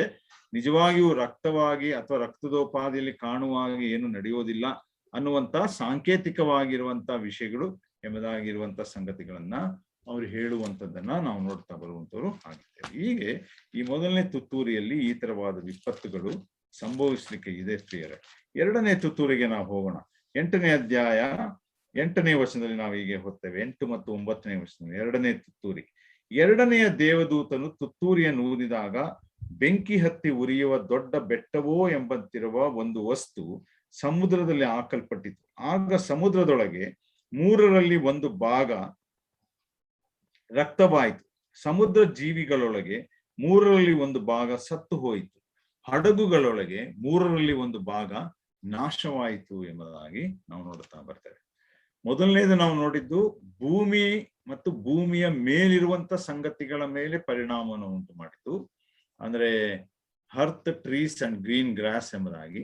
ಎರಡನೆಯ ತುತ್ತೂರಿ ಊದುವಾಗ ಒಂದು ದೊಡ್ಡ ಬೆಟ್ಟದೋಪಾದಿಯಲ್ಲಿರುವಂತ ವಸ್ತು ಸಮುದ್ರದ ಮೇಲೆ ಬಿತ್ತು ಎಂಬುದಾಗಿ ನಾವು ನೋಡುತ್ತಾ ಬರುವಂತವ್ರು ಆಗ್ತೇವೆ. ಇಲ್ಲಿ ಬೆಟ್ಟದೋಪಾದಿಯಲ್ಲಿರುವಂತ ವಸ್ತು ಎಂಬುದಾಗಿ ಅಲ್ಲಿ ಬರೆಯಲ್ಪಟ್ಟುಂಟು. ಬೆಂಕಿ ಹತ್ತಿ ಉರಿಯುವ ದೊಡ್ಡ ಬೆಟ್ಟವೋ ಎಂಬಂತಿರುವ, ಅಂದ್ರೆ ಅರ್ಥ ಏನು ಎಂಬುದಾಗಿ ಹೇಳುವಾಗ ಒಂದು ಬೆಟ್ಟನೇ ಬಂದು ಬಿದ್ದಿದೆ ಎಂಬುದಾಗಿ ಅರ್ಥವಲ್ಲ. ಬೆಂಕಿಯ ಉರಿಯಂತಿರುವ ಬೆಟ್ಟವೋ ಅನ್ನುವಂತ ಬೆಂಕಿ ಹತ್ತಿ ಉರಿಯುವ ದೊಡ್ಡ ಬೆಟ್ಟವೋ ಎಂಬಂತಿರುವ ಒಂದು ವಸ್ತು ಸಮುದ್ರದಲ್ಲಿ ಹಾಕಲ್ಪಟ್ಟಿತು ಎಂಬುದಾಗಿ ನಾವು ನೋಡ್ತಾ ಬರ್ತೇವೆ. ಈಗ ಸಮುದ್ರಗಳ ಮೇಲೆ ದೇವರು ತನ್ನ ತೀರ್ಪನ್ನ ತೀರಿಸ್ತಾ ಇದ್ದಾನೆ. ನೋಡ್ರಿ, ಒಂದೊಂದು ವಿಷಯಗಳ ಭೂಮಿಯ ಮೇಲೆ ಆತನ ತೀರ್ಪು ಮಾಡುವಾಗ ಭೂಮಿಯ ಮುಖಾಂತರ ಮನುಷ್ಯನಿಗೆ ಏನೇನು ಉತ್ಪತ್ತಿ ಉಂಟಾಗಿತ್ತೋ, ಏನೇನು ಲಾಭದಾಯವಾಗಿತ್ತೋ ಅದೆಲ್ಲ ನಾಶವಾಗುತ್ತಾ ಬರ್ತದೆ. ಇಸ್ರಾಯೇಲರಿಗೆ ಆತನು ಹೇಳಿದ್ದ ಅದನ್ನೇ. ಧರ್ಮೋಪದೇಶ ಕಾಂಡ 28ನೇ ಅಧ್ಯಾಯ ಮತ್ತು ಮುಂದೆ ಕೆಲವು ಅಧ್ಯಾಯಗಳಲ್ಲಿ ನಾವು ನೋಡುವಾಗ, ನಿಮಗೆ ಆಶೀರ್ವಾದ ಬೇಕಾ, ನನ್ನ ಆಜ್ಞೆಗಳನ್ನ ನೀವು ಕೈಕೊಂಡು ನಡೆಯಬೇಕು. ಒಂದು ವೇಳೆ ನೀವು ನಡೆಯದೆ ಹೋದ್ರೆ ಮುಂದೆ ನಾನು ತಿಳಿಸುವಂತ ಈ ಎಲ್ಲಾ ವಿಪತ್ತುಗಳು ನಿಮ್ಮ ಮೇಲೆ ಬರ್ತದೆ ಎಂಬುದಾಗಿ. ಅದೇ ರೀತಿ ಈಗ ಈ ಲೋಕದ ಮೇಲೆ ಆ ವಿಪತ್ತುಗಳನ್ನ ತರ್ತಾ ಇದ್ದಾನೆ. ಯಾಕಂದ್ರೆ ಅವರು ಯೇಸು ಸ್ವಾಮಿಯನ್ನ ಅಂಗೀಕರಿಸಲಿಲ್ಲ. ಯಾವುದು ತಮಗೆ ಲಾಭದಾಯಕವಾಗಿದೆ ಎಂಬುದಾಗಿ ತಿಳ್ಕೊಂಡ್ರೋ, ಯಾವುದು ತಮಗೆ ಆಶೀರ್ವಾದವಾಗಿದೆ ಎಂಬುದಾಗಿ ತಿಳ್ಕೊಂಡ್ರೋ, ಈಗ ಅದೆಲ್ಲವೂ ಕೂಡ ದೇವರು ಒಂದೊಂದಾಗಿ ಹಂತ ಹಂತವಾಗಿ ನಾಶ ಮಾಡುತ್ತಾ ಬರುವಂತದ್ದನ್ನ ನಾವು ನೋಡ್ತೇವೆ. ಎರಡನೆಯ ದೇವದೂತನು ತುತ್ತೂರಿಯನ್ನು ಊದಿದಾಗ ಬೆಂಕಿ ಹತ್ತಿ ಉರಿಯುವ ದೊಡ್ಡ ಬೆಟ್ಟವೋ ಎಂಬಂತಿರುವ ಒಂದು ವಸ್ತು ಸಮುದ್ರದಲ್ಲಿ ಹಾಕಲ್ಪಟ್ಟಿತು. ಆಗ ಸಮುದ್ರದೊಳಗೆ 3ರಲ್ಲಿ 1 ಭಾಗ ರಕ್ತವಾಯಿತು ಎಂಬುದಾಗಿ ನಾವು ನೋಡ್ತೇವೆ. 1/3 ಆಫ್ ಸೀ ಎಂಬುದಾಗಿ 3ರಲ್ಲಿ 1 ಭಾಗ. ನೋಡ್ರಿ, ಈ ಒಂದು ಸಂಕಟ ಮಹಾಸಂಕಟ ಕಾಲದಲ್ಲಿಯೂ ಕೂಡ ದೇವರ ಕರುಣೆ, ದೇವರ ಕೃಪೆ ಇನ್ನೂ ದೇವರು ಉಳಿಸ್ಕೊಂಡಿದ್ದಾನೆ. ಜನರಿಗಾಗಿ ಅವಕಾಶಗಳನ್ನ ಕೊಡ್ತಾ ಇದ್ದಾನೆ ಅವ್ರಿಗೆ. ಇಲ್ಲದೆ ಹೋದ್ರೆ ಅವನು 3ರಲ್ಲಿ 1 ಭಾಗ ಮಾತ್ರ ನಾಶ ಮಾಡ್ತಾ ಇರಲಿಲ್ಲ, ಇಡೀ ಎಲ್ಲವನ್ನ ನಾಶ ಮಾಡ್ಬಿಡ್ತಾ ಇದ್ದ. Still our God is long suffering God. ನಮ್ಮ ದೇವರು ಇನ್ನೂ ದೀರ್ಘ ಶಾಂತನಾದಂತ ದೇವರು. ಆತನ ಆಶೆ ಏನಂದ್ರೆ, ಒಂದು ವೇಳೆ ಕಡೆ ಪಕ್ಷ ಸಂಕಟ ಮಹಾಸಂಕಟ ಕಾಲದಲ್ಲಿ ಅನೇಕರು ಆತನನ್ನ ಕಂಡುಕೊಳ್ಳಬೇಕೆಂಬುದಾಗಿ ನಾವು 1 ತಿಮೋತಿ 1ನೇ ಅಧ್ಯಾಯದಲ್ಲಿ ನಾವು ನೋಡ್ತಾ ಬಂದ ಹಾಗೆ 2ನೇ ಅಧ್ಯಾಯದಲ್ಲಿ ಇಡೀ ಆತನ ಸೃಷ್ಟಿಸಿದಂತ ಎಲ್ಲರೂ ಕೂಡ ಸತ್ಯದ ಜ್ಞಾನಕ್ಕೆ ಬರಬೇಕೆಂಬುದಾಗಿಯೇ ದೇವರ ಚಿತ್ತ, ದೇವರ ಇಷ್ಟ.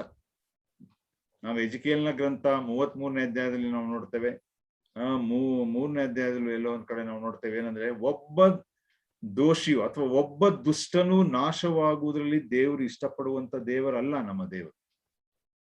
ಎಲ್ಲರೂ ಆತನ ಕಡೆ ನಂಬಬೇಕು ಅನ್ನುವಂಥದ್ದೇ ದೇವರ ಚಿತ್ತವಾಗಿದೆ. ಹಾಗಾಗಿ 3ನೇ ಒಂದು ಭಾಗವನ್ನ ಮಾತ್ರ ಆತನು ನಾಶ ಮಾಡುತ್ತಾ ಬರುವಂತವನಾಗಿದ್ದಾನೆ ಎಂಬುದಾಗಿ ನಾವು ನೋಡ್ತಾ ಬರ್ತೇವೆ. ನೋಡ್ರಿ, ಈ ಬೆಂಕಿ ಹತ್ತಿ ಉರಿಯುವ ದೊಡ್ಡ ಬೆಟ್ಟವೋ ಎಂಬಂತಿರುವ ಒಂದು ವಸ್ತು ಎಂಬುದಾಗಿ ಹೇಳುವಾಗ ಇದರಲ್ಲೂ ಕೂಡ ಯಾವುದು ಒಂದು ಆಶ್ಚರ್ಯ ಪಡುವಂತ ಸಂಗತಿ ಇಲ್ಲ.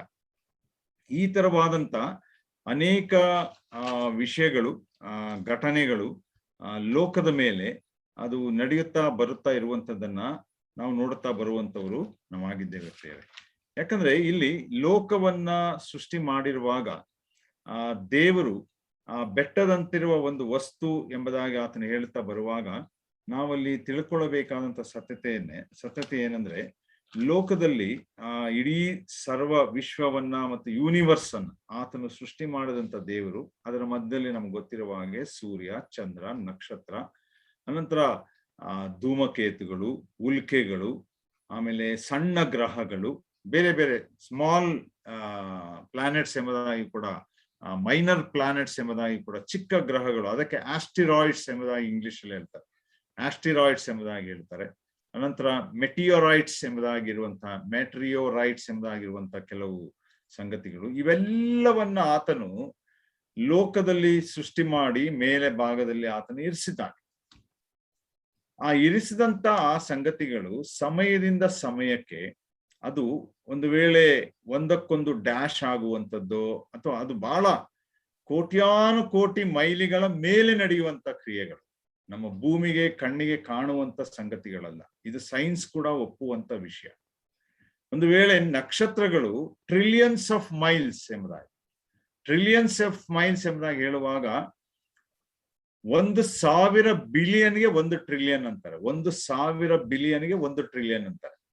1 ಬಿಲಿಯನ್ ಅಂದ್ರೆ 1ರ ಮುಂದೆ 9 0 ಇರ್ತದೆ, ಅಂದ್ರೆ 100 ಕೋಟಿಗೆ 1 ಬಿಲಿಯನ್. 1,000 ಬಿಲಿಯನ್ಗೆ 1 ಟ್ರಿಲಿಯನ್. 1 ಟ್ರಿಲಿಯನ್ ಮುಂದೆ 13 ಸೊನ್ನೆಗಳಿರ್ತದೆ. ಜಸ್ಟ್ ನಮ್ಮ ನಾಲೆಡ್ಜ್ಗೆ ಅಷ್ಟೇ ನಾನು ಹೇಳ್ತಾ ಇರೋದು. ಹಾಗಾಗಿ ಆ 2-3 ಟ್ರಿಲಿಯನ್ ಮೈಲಿಗಳ ದೂರದಲ್ಲಿ ಈ ಉಲ್ಕೆಗಳು, ಅನಂತರ ಆಸ್ಟಿರಾಯ್ಡ್ಸ್ಗಳು, ಮೆಟಿಯೋರಾಯ್ಡ್ಸ್ಗಳು, ಕಾಮೆಂಟ್ಸ್ಗಳು, ಕೆಲವು ಭೂಮಿಗೆ ಹತ್ತಿರದಲ್ಲೂ ಇರ್ತವೆ, ಕೆಲವು ಬಹಳ ಉನ್ನತವಾದಂತ ಸ್ಥಳದಲ್ಲಿಯೂ ಕೂಡ ಇರ್ತದೆ. ನಕ್ಷತ್ರಗಳು ಒಂದಕ್ಕೊಂದು ಒಡ್ಕೊಳ್ತವೆ ಒಂದು ವೇಳೆ ಆರ್ಬಿಟ್ಸ್ ಗಳನ್ನ ಬಿಟ್ಟು. ಅವಾಗ ಆ ಇಡೀ ನಕ್ಷತ್ರಗಳು ಪುಡಿ ಪುಡಿ ಆಗ್ತವೆ. ಪುಡಿ ಪುಡಿ ಆದಾಗ ಅದು ನಾಶವಾಗ್ತದೆ, ಬೂದಿಯಾಗಿ ಹೋಗುವಂತ ಸಂಗತಿಗಳು ಆಗಿರುವಂತದ್ದಾಗಿರ್ತದೆ. ಹೀಗೆ ಒಂದು ವೇಳೆ ಆಸ್ಟಿರಾಯ್ಡ್ಸ್ ಅನ್ನುವಂಥದ್ದು ಅಥವಾ ಮೀಟಿಯೋರಾಯ್ಡ್ಸ್ ಅನ್ನುವಂಥ ಕೆಲವು ವಿಷಯಗಳು ಈ ಭೂಮಿಗೆ ಬೀಳುವಂತದ್ದಾಗಿರ್ತದೆ. ಭೂಮಿಗೆ ಬಂದು ಅದು ಬಿದ್ದು ಹೋಗ್ತದೆ. ಅದನ್ನ ಸೈಂಟಿಫಿಕ್ ಆಗಿ ಕೂಡ ಪ್ರೂವ್ ಆಗಿದೆ. ಅನೇಕ ಕಡೆ ಆ ರೀತಿ ಆದಂತ ಸಂಗತಿಗಳನ್ನ ನಾವು ನೋಡುತ್ತಾ ಬರುವಂತವರಾಗಿದ್ದೇವೆ. ಒಂದು ವೇಳೆ 2013ನೇ ಇಸ್ವಿಯಲ್ಲಿ ಇತ್ತೀಚೆಗೆ ನಡೆದಂತ ಒಂದು ಘಟನೆ, ಸೈಬೀರಿಯಾ ಅನ್ನುವಂತ ಸ್ಥಳದಲ್ಲಿ ಈ ತರವಾದಂತ ಒಂದು ಮೀಟಿಯೋರಿಟಿಕ್, ಅಂದ್ರೆ ಈ ಮೆಟಿಯೋರಿಟಿಕ್ ಎನ್ನುವಂತ ಆ ಒಂದು ಆಕಾಶದಲ್ಲಿರುವಂತ ಆ ವಸ್ತು ಅದು ತನ್ನ ಪಥವನ್ನ ಕಳೆದುಕೊಳ್ಳುವಾಗ ಅದು ಜಾರಿ ಬೀಳುವಂತದ್ದಾಗಿರ್ತದೆ. ಜಾರಿ ಬೀಳುವಾಗ ಅದು ಭೂಮಿಯ ಆಕರ್ಷಣೆಗೆ ಪ್ರವೇಶಿಸುವಾಗ, ಗುರುತ್ವಾಕರ್ಷಣೆಗೆ ಪ್ರವೇಶಿಸುವಾಗ, ಅಂದ್ರೆ ಅಟ್ಮಾಸ್ಫಿಯರ್ ಆಫ್ ದ ಅರ್ತ್, ಈ ಭೂಮಿಯ ಒಂದು ವಾತಾವರಣದ ಒಂದು ಭಾಗಕ್ಕೆ ಅದು ಪ್ರವೇಶಿಸುವಾಗ ಏನಾಗ್ತದೆ ಅಂದ್ರೆ ಒಂದು ಫ್ರಿಕ್ಷನ್ ಆಗ್ತದೆ. ಫ್ರಿಕ್ಷನ್ ಆಗುವಾಗ ಅದು ಬೆಂಕಿ ಹತ್ತಿಕೊಳ್ಳುವಂತ ಸಂಗತಿ ಆಗ್ತದೆ. ಹಾಗೆ ಅದು ಉರಿಯುವಂತದ್ದಾಗಿ ನೆಲಕ್ಕೆ ಬೀಳ್ತದೆ, ಭೂಮಿಗೆ ಬೀಳ್ತದೆ. ಹಾಗೆ 2013ನೇ ಇಸ್ವಿಯಲ್ಲಿ ಈ ಮಿಟಿಯೋರೈಟ್ ಅನ್ನುವಂತ ಆ ಒಂದು ಸಣ್ಣ ಗ್ರಹ, ಚಿಕ್ಕ ಗ್ರಹ ಎಂದಾಗ, ಅಥವಾ ಸಣ್ಣ ಒಂದು ಮೇಲೆ ಇರುವಂತ ವಸ್ತುವಿನ ಆ ಒಂದು ಭಾಗ ಸೈಬೀರಿಯಾ ಅನ್ನುವಂತ ಸ್ಥಳದಲ್ಲಿ ಬಿದ್ದಿತ್ತಂತೆ 2013ನೇ ಇಸ್ವಿಯಲ್ಲಿ.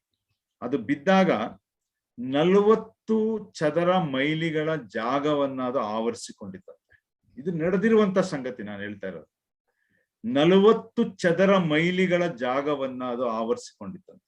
ಆವರಿಸಿಕೊಂಡು ದೊಡ್ಡ ಹಳ್ಳವಾಗಿ ಅದು ಭೂಮಿಯ ಮೇಲೆ ಆ ಸೈಬೀರಿಯಾ ಅನ್ನುವಂತ ಸ್ಥಳದಲ್ಲಿ ಕಾಲುವೆ ಹಳ್ಳವನ್ನ ಉಂಟು ಮಾಡಿತ್ತು ಎಂಬುದಾಗಿ ನಾವು ನೋಡ್ತೇವೆ. ಸೈನ್ಸ್ ಕೂಡ, ವಿಜ್ಞಾನ ಕೂಡ ತಿಳಿಸುವಂತ ಸತ್ಯತೆ. ಹಾಗಾಗಿ ಮುಂದೆ ಈ ಸಂಕಟ ಮಹಾಸಂಕಟ ಕಾಲದಲ್ಲಿ ದೇವರು ಈ ತರವಾದಂತ ಒಂದು ಉರಿಯುವ ಬೆಟ್ಟದೋಪಾದಿಯಲ್ಲಿರುವಂತ ಒಂದು ವಸ್ತುವನ್ನ ಸಮುದ್ರದ ಮಧ್ಯದಲ್ಲಿ ಆತನ ತಂದೆ ತರ್ತಾನೆ. ಈ ವಾಕ್ಯದಲ್ಲಿ ಹೇಳಿದ ಹಾಗೆ 8ನೇ ಅಧ್ಯಾಯ 8ನೇ ವಚನದಲ್ಲಿ ನಾವು ನೋಡುತ್ತಾ ಬಂದ ಹಾಗೆ ಆತನ ತಂದೆ ತರುವಂತವನಾಗಿದೆ. ಅದು ಎಷ್ಟು ಗಾತ್ರವಾಗಿರುತ್ತೆ, ಎಷ್ಟು ತಾಪಮಾನದಿಂದ ಇರ್ತದೆ, ಎಷ್ಟು ಪರಿಣಾಮ ಬೀರ್ತದೆ ಅಂದ್ರೆ ಸಮುದ್ರದ 1/3 ಭಾಗವನ್ನ ಅದು ನಾಶ ಮಾಡ್ತದೆ. ಸಮುದ್ರದ 1/3 ಭಾಗವನ್ನ ಅದು ನಾಶ ಮಾಡ್ತದೆ. ಭಯಂಕರವಾದಂತ ಒಂದು ಸಂಗತಿ ಭೂಮಿಯ ಮೇಲೆ ಆ ದಿನಗಳಲ್ಲಿ ನಡೆಯಲಿಕ್ಕೆ ಉಂಟು. ಅವಾಗ ಅದು ಆಗುವಾಗ ನೋಡ್ರಿ, ಸಮುದ್ರದ 1/3 ಭಾಗ ಅದೇನಾಗ್ತದೆ ಅಂದ್ರೆ ಒಂದು ರಕ್ತದೋಪಾದಿಯಲ್ಲಿ ಬಣ್ಣ ತಿರುಗಿಕೊಳ್ಳುವಂತದ್ದಾಗಿರ್ತದೆ. ನೋಡ್ರಿ, ಅಲ್ಲಿ ಓದ್ತೇವೆ 8ನೇ ವಚನದಲ್ಲಿ ಕಡೆಯ ಭಾಗದಲ್ಲಿ, ಆಗ ಸಮುದ್ರದೊಳಗೆ 1/3 ಭಾಗ ರಕ್ತವಾಯಿತು ಎಂಬುದಾಗಿ. ಅಂದ್ರೆ ಸಮುದ್ರ ಜೀವಿಗಳೊಳಗೆ 9ನೇ ವಚನ 1/3 ಭಾಗ ಸತ್ತು ಹೋಯಿತು. ಅಲ್ಲಿ ಏನಾಗ್ತದೆ ಅಂದ್ರೆ ಅದು ಆ ಬಡಿಯುವಾಗ ಸಮುದ್ರದಲ್ಲಿರುವಂತ ಅನೇಕ ಮೀನುಗಳು, ಬೇರೆ ಬೇರೆ ಪ್ರಾಣಿಗಳು, ತಿಮಿಂಗಲ, ಇವೆಲ್ಲ ಅದು ಜಜ್ಜಲ್ಪಡುವಾಗ, ಜರ್ಜರಿತವಾಗುವಾಗ ಅದರ ದೇಹದಿಂದ ಬರುವಂತ ರಕ್ತ ಇವೆಲ್ಲ ಸಮುದ್ರವನ್ನೆಲ್ಲ ಆವರಿಸಿಕೊಳ್ಳುವಂತ ಒಂದು ಚಿತ್ರಣವನ್ನ ನಾವಿಲ್ಲಿ ನೋಡುತ್ತಾ ಬರುವಂತವರಾಗಿದ್ದೇವೆ. ಇಲ್ಲಿ 3 ವಿಪತ್ತುಗಳು ನಡೀತದೆ. ಏನಂದ್ರೆ ಸಮುದ್ರ 1/3 ಭಾಗ ರಕ್ತವಾಗ್ತದೆ. ಅನಂತರ ಸಮುದ್ರದಲ್ಲಿರುವಂತ ಜೀವಿಗಳಲ್ಲಿ 1/3 ಭಾಗ ಸತ್ತು ಹೋಗ್ತದೆ. 3ನೇ ಸಂಗತಿ, ಹಡಗುಗಳೊಳಗೆ 1/3 ಭಾಗ ನಾಶವಾಗ್ತದೆ. ನೀರು ನಾಶವಾಗುವುದಾದರೆ ಮನುಷ್ಯನ ಮೇಲೆ ಹೆಚ್ಚಾದಂತ ಪರಿಣಾಮವನ್ನ ಉಂಟು ಮಾಡ್ತದೆ. ಐಗುಪ್ತ ದೇಶದಲ್ಲಿ ನೈಲ್ ನದಿಯ ನೀರು ರಕ್ತವಾದಾಗ ಎಷ್ಟು ಪರಿಣಾಮವನ್ನ ಪುಟ್ಟ ರಾಷ್ಟ್ರಕ್ಕೆ ಅದು ಉಂಟು ಮಾಡಿತು.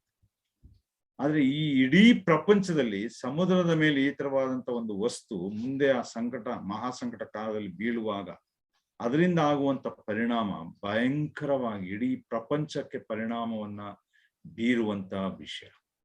ಇಡೀ ಪ್ರಪಂಚದ ಆರ್ಥಿಕತೆಯನ್ನ ತಲೆ ಕೆಳಗೆ ಮಾಡುವಂತ ವಿಷಯ. ಯಾಕಂದ್ರೆ ಸಮುದ್ರದಿಂದ ಬರುವಂತ ಉತ್ಪತ್ತಿ ಪ್ರಪಂಚಕ್ಕೆ ಅತಿ ಹೆಚ್ಚು. ಅದಕ್ಕೆ ಕಾರಣ ಏನು ಎಂಬುದಾಗಿ ಹೇಳುವಾಗ, ದೇವರು ಈ ಲೋಕವನ್ನ ಸೃಷ್ಟಿ ಮಾಡಿದಾಗ ಆದಿಕಾಂಡ 1ನೇ ಅಧ್ಯಾಯ 6ರಿಂದ 7 ವಚನವನ್ನ ನೋಡ್ರಿ. ಅಲ್ಲಿ ಭೂಮಿಯನ್ನ ಬೇರೆ ಮಾಡ್ತಾನೆ, ನೀರನ್ನ ಬೇರೆ ಮಾಡ್ತಾನೆ. ಭೂಮಿಯನ್ನ ನೀರನ್ನ ಬೇರೆ ಮಾಡುವಾಗ ನೀರಿನ ಭಾಗವನ್ನ 2 ಭಾಗ ಮಾಡ್ತಾನೆ. ಒಂದು ಭೂಮಿಯಲ್ಲಿ ನೀರನ್ನ ಇರಿಸ್ತಾನೆ, ಇನ್ನೊಂದು ಭಾಗದ ನೀರನ್ನ ಆಕಾಶದೊಳಗೆ ಇರಿಸ್ತಾನೆ. ಗುಮ್ಮಟವನ್ನ ಉಂಟು ಮಾಡಿದನು ಎಂಬುದಾಗಿ ನಾವು ನೋಡ್ತೇವೆ. ಅದು 7ನೇ ಅಧ್ಯಾಯ 11ನೇ ವಚನ. ಆ ಜಲಪ್ರಳಯ ಪ್ರಾರಂಭವಾಗುವಾಗ ಒಂದು ಮಾತನಲ್ಲಿ ಓದ್ತೇವೆ, ಆಕಾಶದ ತೂಬುಗಳನ್ನ ತೆರೆದು ಮಳೆಯು ಸುರಿಯಲಿಕ್ಕೆ ಪ್ರಾರಂಭವಾಯಿತು. ನೋಡ್ರಿ, ಮೇಲೆಗಡೆ ಕೂಡ ನೀರನ್ನ ಶೇಖರಿಸಿಟ್ಟಿದ್ದಾನೆ ದೇವರು. ದೇವರ ಸೃಷ್ಟಿ ಕಾರ್ಯ ನೀರು ಎಲ್ಲೆಲ್ಲಿದೆ ಎಂಬುದಾಗಿ ಹೇಳುವಾಗ ನಾನು ಕೆಲವು ಅಂಶಗಳನ್ನ ಹೇಳ್ತೇನೆ. ಅದನ್ನ ಹೇಳಿ ಇವತ್ತು ನಾನು ನಿಲ್ಲಿಸ್ತೇನೆ. ಒಂದು 5 ನಿಮಿಷ ಎಕ್ಸ್ಟ್ರಾ ಮಾತಾಡ್ತೇನೆ, ದಯವಿಟ್ಟು ಸಹಕರಿಸಿ. ನೋಡ್ರಿ, ಭೂಮಿಯ 71% ಭಾಗ ನೀರಿನಿಂದ ಆವರಿಸಲ್ಪಟ್ಟುಂಟು. ಇನ್ನು ಕೇವಲ 29 ಭಾಗ ಮಾತ್ರ ಭೂಮಿಯಾಗುಂಟು. ಆ ಭೂಮಿಯಲ್ಲಿ ದೇಶಗಳುಂಟು, ನಗರಗಳುಂಟು, ಕಾಡುಗಳುಂಟು, ನದಿಗಳುಂಟು, ಕೆರೆಗಳುಂಟು. ಈ ಎಲ್ಲಾ ವಿಷಯಗಳು ಭೂಮಿಯ ಮೇಲೆ. ಬಾಕಿ ಎಲ್ಲವೂ ಕೂಡ ಸಮುದ್ರ ಮತ್ತು ಸಾಗರಗಳಿಂದ ತುಂಬಿದಂತೆ. ಸಾಗರ ಅನ್ನುವಂಥದ್ದು ಅದಕ್ಕೆ ದಡ ಇರೋದಿಲ್ಲ. ಸಮುದ್ರದಿಂದ ಮುಂದಕ್ಕೆ ಹೋಗುವಾಗ ಮಧ್ಯಭಾಗ ಬರುವಂತದ್ದೇ ಓಷನ್ಸ್, ಅಂದ್ರೆ ಸಾಗರ ಎಂಬುದಾಗಿ ನಾವು ನೋಡುತ್ತಾ ಬರುವಂತವರಾಗಿದ್ದೇವೆ. ಸಾಗರದಲ್ಲಿರುವಂತ ನೀರು ಜಾಸ್ತಿ ಸಮುದ್ರಕ್ಕಿಂತ. ಸಾಗರದಲ್ಲಿರುವಂತ ನೀರು ಎಷ್ಟಿದೆ ಅಂದ್ರೆ, ಒಂದು ವೇಳೆ ಈ ಭೂಮಿಯ ಮೇಲಿನ ನೀರಿನ 96% ಭಾಗವನ್ನ ಸಾಗರವೇ ಹೊಂದಿರ್ತದೆ.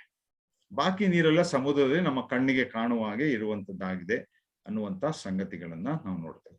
ಇದು ಒಂದು ರೀತಿಯಾಗಿರುವಂತ ನೀರು. ಎರಡನೇ ರೀತಿ, ದೇವರು ನೀರನ್ನ ಪರಲೋಕ ಅಥವಾ ಮೇಲೆ ಆಕಾಶದಲ್ಲಿಯೂ ಇಟ್ಟಿದ್ದಾನೆ. ನಾನು ಆದಿಕಾಂಡ 7:11 ಹೇಳಿದ ಹಾಗೆ ಆ ತೂಬುಗಳನ್ನ, ಆಕಾಶದ ತೂಬುಗಳನ್ನ ತೆರೆಯುವಾಗ ಧಾರಾಕಾರವಾದಂತ ಮಳೆ ಈ ಲೋಕದ ಮೇಲೆ 40 ದಿವಸ ಸತತವಾಗಿ ಸುರಿಯುವಂತಹ ಮಳೆಯನ್ನ ನಾವು ಜಲಪ್ರಳಯದಲ್ಲಿ ನಾವು ನೋಡ್ತಾ ಬರುವಂತವರಾಗಿದ್ದೇವೆ. ನೋಡ್ರಿ, ಭೂಮಿಯ ಮೇಲೆ ನೀರಿಟ್ಟಿದ್ದಾನೆ, ಪರಲೋಕದಲ್ಲಿ ನೀರಿಟ್ಟಿದ್ದಾನೆ. ಅನಂತರ ಇನ್ ದ ಹೇರ್ ಅಂದ್ರೆ ಅಟ್ಮಾಸ್ಫಿಯರ್, ವಾತಾವರಣದಲ್ಲಿ, ನಾವು ನಮ್ಮ ಮೇಲೆ ಇರುವಂತ ವಾತಾವರಣದಲ್ಲಿ ನೀರಿನ ಕಣಗಳುಂಟು. ದ ಮಾಯಿಶ್ಚರ್ ಎಂಬುದಾಗಿ ನಾವೇನ್ ನೋಡ್ತೇವೆ, ಅದನ್ನು ಕೂಡ ಅದ್ಭುತವಾದ ರೀತಿಯಲ್ಲಿ ದೇವರು ವಾತಾವರಣದಲ್ಲಿ ಆ ಮಾಯಿಶ್ಚರ್ ಅನ್ನ ಇಟ್ಟಿದ್ದಾನೆ, ನೀರಿನ ಕಣಗಳನ್ನ ಇಟ್ಟಿದ್ದಾನೆ. ಎಷ್ಟು ದೇವರ ಸೃಷ್ಟಿ ಎಷ್ಟು ವಿಶೇಷವಾದಂತ, ವಾಟರ್ ವೇಪರ್ ಎಂಬುದಾಗಿ ಅದಕ್ಕೆ ಹೇಳ್ತಾರೆ, ಎಷ್ಟು ವಿಶಿಷ್ಟವಾದಂತ ಸೃಷ್ಟಿ. ಅನಂತರ ದೇವರು ನೀರನ್ನ ಗ್ಲೇಸಿಯರ್ಸ್ ಅಥವಾ ಹಿಮಪಾತಗಳಲ್ಲಿ, ಸ್ನೋ ಎಂಬುದಾಗಿ ಏನ್ ಹೇಳ್ತೇವೆ, ಮಂಜುಗೆಡ್ಡೆ ಎಂಬುದಾಗಿ ಏನ್ ಹೇಳ್ತೇವೆ, ಹಿಮಪಾತಗಳು ಎಂಬುದಾಗಿ, ಒಂದು ವೇಳೆ ಹಿಮಾಲಯ ಪರ್ವತ, ಬೇರೆ ಬೇರೆ ಆಲ್ಪ್ಸ್ ಪರ್ವತ, ಬೇರೆ ಬೇರೆ ಅನೇಕ ಪರ್ವತಗಳ ಉನ್ನತ ಶಿಖರಗಳ ಮೇಲೆ ಮಂಜುಗೆಡ್ಡೆಗಳು ಹಾದಿಯಲ್ಲಿ, ಲೆಬನೋನ್ ಪರ್ವತ ಎಂಬುದಾಗಿ ದೇವರ ವಾಕ್ಯದಲ್ಲಿ ನೋಡ್ತೇವೆ. ಲೆಬನೋನ್ ಪರ್ವತ ಮೇಲಿನ ಮಂಜು ಕರಗುವ ಹಾಗೆ ಎಂಬುದಾಗಿ ನೋಡ್ರಿ, ಹೀಗೆ ಮಂಜುಗಡ್ಡೆಯಲ್ಲಿ ನೀರಿಟ್ಟಿದ್ದಾನೆ. ಅನಂತರ ಭೂಮಿಯ ಮೇಲೆ ಹೊಳೆಗಳಲ್ಲಿ, ನದಿಗಳಲ್ಲಿ, ಕೆರೆಗಳಲ್ಲಿ ಆತ ನೀರಿಟ್ಟಿದ್ದಾನೆ. ಅನಂತರ ನೀರು ಅನ್ನುವಂತ ಅಂಶವನ್ನ ಭೂಮಿಯ ಅಡಿಯಲ್ಲೂ ಇಟ್ಟಿದ್ದಾನೆ. ನಾವೀಗ ಬಾವಿ ತೋಡುವಾಗ ಭೂಮಿ ಅಡಿಯಲ್ಲಿ ನೀರು ಸಿಗ್ತದೆ, ಬೋರ್ವೆಲ್ ತೋಡುವಾಗ ಭೂಮಿ ಅಡಿಯಲ್ಲಿ ನೀರು ಸಿಗ್ತದೆ. ಅದಕ್ಕೆ ವಾಟರ್ ಟೇಬಲ್ ಎಂಬುದಾಗಿ ಇರುವಂತ ವಿಷಯವನ್ನ ನಾವು ನೋಡ್ತಾ ಬರ್ತೇವೆ. ನೋಡ್ರಿ, ಈ ನೀರು ಅನ್ನುವಂಥದ್ದು ದೇವರು ಎಷ್ಟು ವಿಶಿಷ್ಟತೆಯನ್ನು ಅದಕ್ಕೆ ಕೊಟ್ಟಿದ್ದಾನೆ. ಈಗ ಅದನ್ನ ನಾಶ ಮಾಡ್ತಾ ಇದ್ದಾನೆ. ಇನ್ನು ಅದನ್ನು ಬಿಟ್ಟು ಈ ನೀರಿನ ಅಂಶವನ್ನ ಮನುಷ್ಯರಾದ ನಮ್ಮ ದೇಹಗಳಲ್ಲಿ, ಪ್ರಾಣಿಗಳ ದೇಹಗಳಲ್ಲಿ ಕೂಡ ದೇವರು ನೀರಿನ ಅಂಶವನ್ನ ಇಟ್ಟಿದ್ದಾನೆ. ಒಂದು ವೇಳೆ ಮನುಷ್ಯನಲ್ಲಿ ನಾವು ನೋಡುವಾಗ 3/2 ಭಾಗ ಅದು ನೀರಿನಿಂದ ಕೂಡಿದಂಥದ್ದಾಗಿದೆ. ಒಂದು ವೇಳೆ ಒಂದು ಮನುಷ್ಯ 100 kg ತೂಗುವುದಾದ್ರೆ 66 kg ಅಂಶ ಅದು ನೀರಿನ ಅಂಶವಾಗಿರ್ತದೆ. 100 kg ತೂಗುವುದಾದ್ರೆ ಮನುಷ್ಯನ ತೂಕ 100 kg ಇದ್ರೆ ಅದರಲ್ಲಿ ಇರುವಂತ ನೀರಿನ ಅಂಶ 66 kg ಇರ್ತದೆ. ಇನ್ನು 34 kg ಮಾತ್ರ ಒಂದು ವೇಳೆ ನಿಮ್ಮ ಮಾಂಸ, ಮೂಳೆ, ಹೀಗೆ ಇತರ ಭಾರಗಳಿಂದ ಕೂಡಿದಂಥದ್ದಾಗಿರ್ತದೆ ಎಂಬುದಾಗಿ ನಾವು ನೋಡ್ತೇವೆ. ಒಬ್ಬ ಪ್ರೌಢತೆ ಹೊಂದಿದಂತ ಪುರುಷನಲ್ಲಿ ಅಥವಾ ಮನುಷ್ಯನಲ್ಲಿ 60% ನೀರಿರ್ತದೆ. ಮಗುವಿನಲ್ಲಿ, ಸಣ್ಣ ಮಕ್ಕಳಲ್ಲಿ ಇನ್ನೂ ನೀರಿನ ಅಂಶ ಜಾಸ್ತಿ ಇರ್ತದೆ, 78% ತನಕ ನೀರು ಇರ್ತದೆ ಎಂಬುದಾಗಿ ನಾವು ನೋಡುತ್ತಾ ಬರುವಂತವರು ನಾವಾಗಿದ್ದೇವೆ. ನೋಡ್ರಿ, ಈ ಸಮುದ್ರದ ನೀರನ್ನ ಈಗ ಯಾಕೆ ದೇವರು ನಾಶ ಮಾಡ್ತಿದ್ದಾನೆ ಅಂದ್ರೆ, ಸಮುದ್ರದಿಂದ ಒಂದು ಉತ್ಪತ್ತಿ ಉಂಟು. ಒಂದು ಸಮುದ್ರದಿಂದ ಆಕ್ಸಿಜನ್, ಆಮ್ಲಜನಕ ಕೂಡ ಅದು ಪ್ರಪಂಚಕ್ಕೆ ಅತಿ ಹೆಚ್ಚಾಗಿ ಉತ್ಪತ್ತಿ ಮಾಡುವಂತ ಒಂದು ಅಂಶ. ಯಾಕಂದ್ರೆ ಸಮುದ್ರದ ಅಡಿಯಲ್ಲಿ ಕೆಲವು ಗಿಡಗಳನ್ನ ಅಥವಾ ಆಲ್ಗೆ ಅನ್ನುವಂತ ಕೆಲವು ಅದರ್ ಸೀ ಪ್ಲಾಂಟ್ಸ್ ಎಂಬುದಾಗಿ ನಾವು ನೋಡ್ತೇವೆ. ಸಮುದ್ರದ ತಳಕ್ಕೆ ಹೋಗುವಾಗ ಕೆಲವು ಸಮುದ್ರದ ತಳ 5,000 ಅಡಿ, ಇನ್ನೂ ಅದಕ್ಕೆ ಹೆಚ್ಚಾದಂತ ಆಳವಾದಂತ ಸ್ಥಳಗಳು, ಸಾಗರದ ಅಡಿಯಲ್ಲಿ ಅನೇಕ ಗಿಡಗಳನ್ನ ಆತನ ಇಟ್ಟಿದ್ದಾನೆ. ಅದಕ್ಕೆ ಆಲ್ಗೆ ಎಂಬುದಾಗಿ ಇಂಗ್ಲಿಷ್ ಅಲ್ಲಿ ಹೇಳ್ತಾರೆ. ಈ ಗಿಡಗಳ ಒಂದು ಸ್ವಭಾವ ಏನಂದ್ರೆ ಆಮ್ಲಜನಕವನ್ನು ಉತ್ಪತ್ತಿ ಮಾಡುವಂಥದ್ದು. ನೀರು ಅಂದ್ರೇನೆ H2O, hydrogen and oxygen. Oxygen ಅಂದ್ರೆ ಆಮ್ಲಜನಕ, ಹೈಡ್ರೋಜನ್ ಅಂದ್ರೆ ನನಗೆ ಕನ್ನಡ ಪದ ಬರಲ್ಲ, ಈಗ ಇರ್ಲಿ. ನೋಡ್ರಿ, ಹೀಗೆ ಆ ಆಮ್ಲಜನಕ ಅತಿ ಹೆಚ್ಚಾಗಿ ನೀರಿನಿಂದ ಉತ್ಪತ್ತಿ ಆಗ್ತದೆ. ಈಗ ಇದನ್ನ ದೇವರು ಈ 2ನೇ ತುತ್ತೂರಿಯಲ್ಲಿ ಒಡೆಯಲಿಕ್ಕಿದ್ದಾನೆ. ಅದರಲ್ಲಿ 3/1 ಭಾಗವನ್ನ ಆತನು ನಾಶ ಮಾಡ್ಲಿಕ್ಕಿದ್ದಾನೆ ಅನ್ನುವಂತ ಸಂಗತಿಯನ್ನ ನಾವು ನೋಡ್ತಾ ಬರ್ತೇವೆ. ಇದು ಮನುಷ್ಯನಿಗೆ ಬೇಕಾದಂತ ನೀರು. ಆದ್ರೆ ಕರ್ತನಾದ ಯೇಸು ಕ್ರಿಸ್ತನು ಹೇಳ್ತಾನೆ, ನಿಮಗೆ ಈ ನೀರು ಬೇಡ, ಇನ್ನೊಂದು ನೀರು ನಿಮಗೆ ಬೇಕು. ಆ ನೀರನ್ನ ನಾನು ಕೊಡ್ತೇನೆ, ನನ್ನ ಬಳಿಗೆ ಬನ್ರಿ ಎಂಬುದಾಗಿ. ಆ ಜೀವಕರವಾದಂತ ನೀರು ನಿಮಗೆ ಬೇಕಾಗಿದೆ. ಈ ಲೋಕ ಜೀವಕರವಾದ ನೀರನ್ನ ತೊರೆದಿದೆ, ನಾಶನಕ್ಕೆ ತೆಗೆದುಕೊಂಡು ಹೋಗುವಂತ ನೀರನ್ನ ಮೇಲೆ ಅವಲಂಬಿತವಾಗಿ ಜೀವಿಸ್ತಾ ಇದೆ.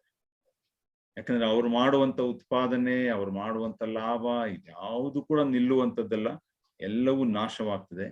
ಈ ಜೀವಕರವಾದ ನೀರು ಎಂಬುದಾಗಿ ಹೇಳುವಾಗ ಸಮಾರ್ಯ ಸ್ತ್ರೀಗೆ ಹೇಳುವಂತ ಸಂಗತಿಗಳನ್ನ ನಾವು ನೋಡ್ತಾ ಬರ್ತೇವೆ.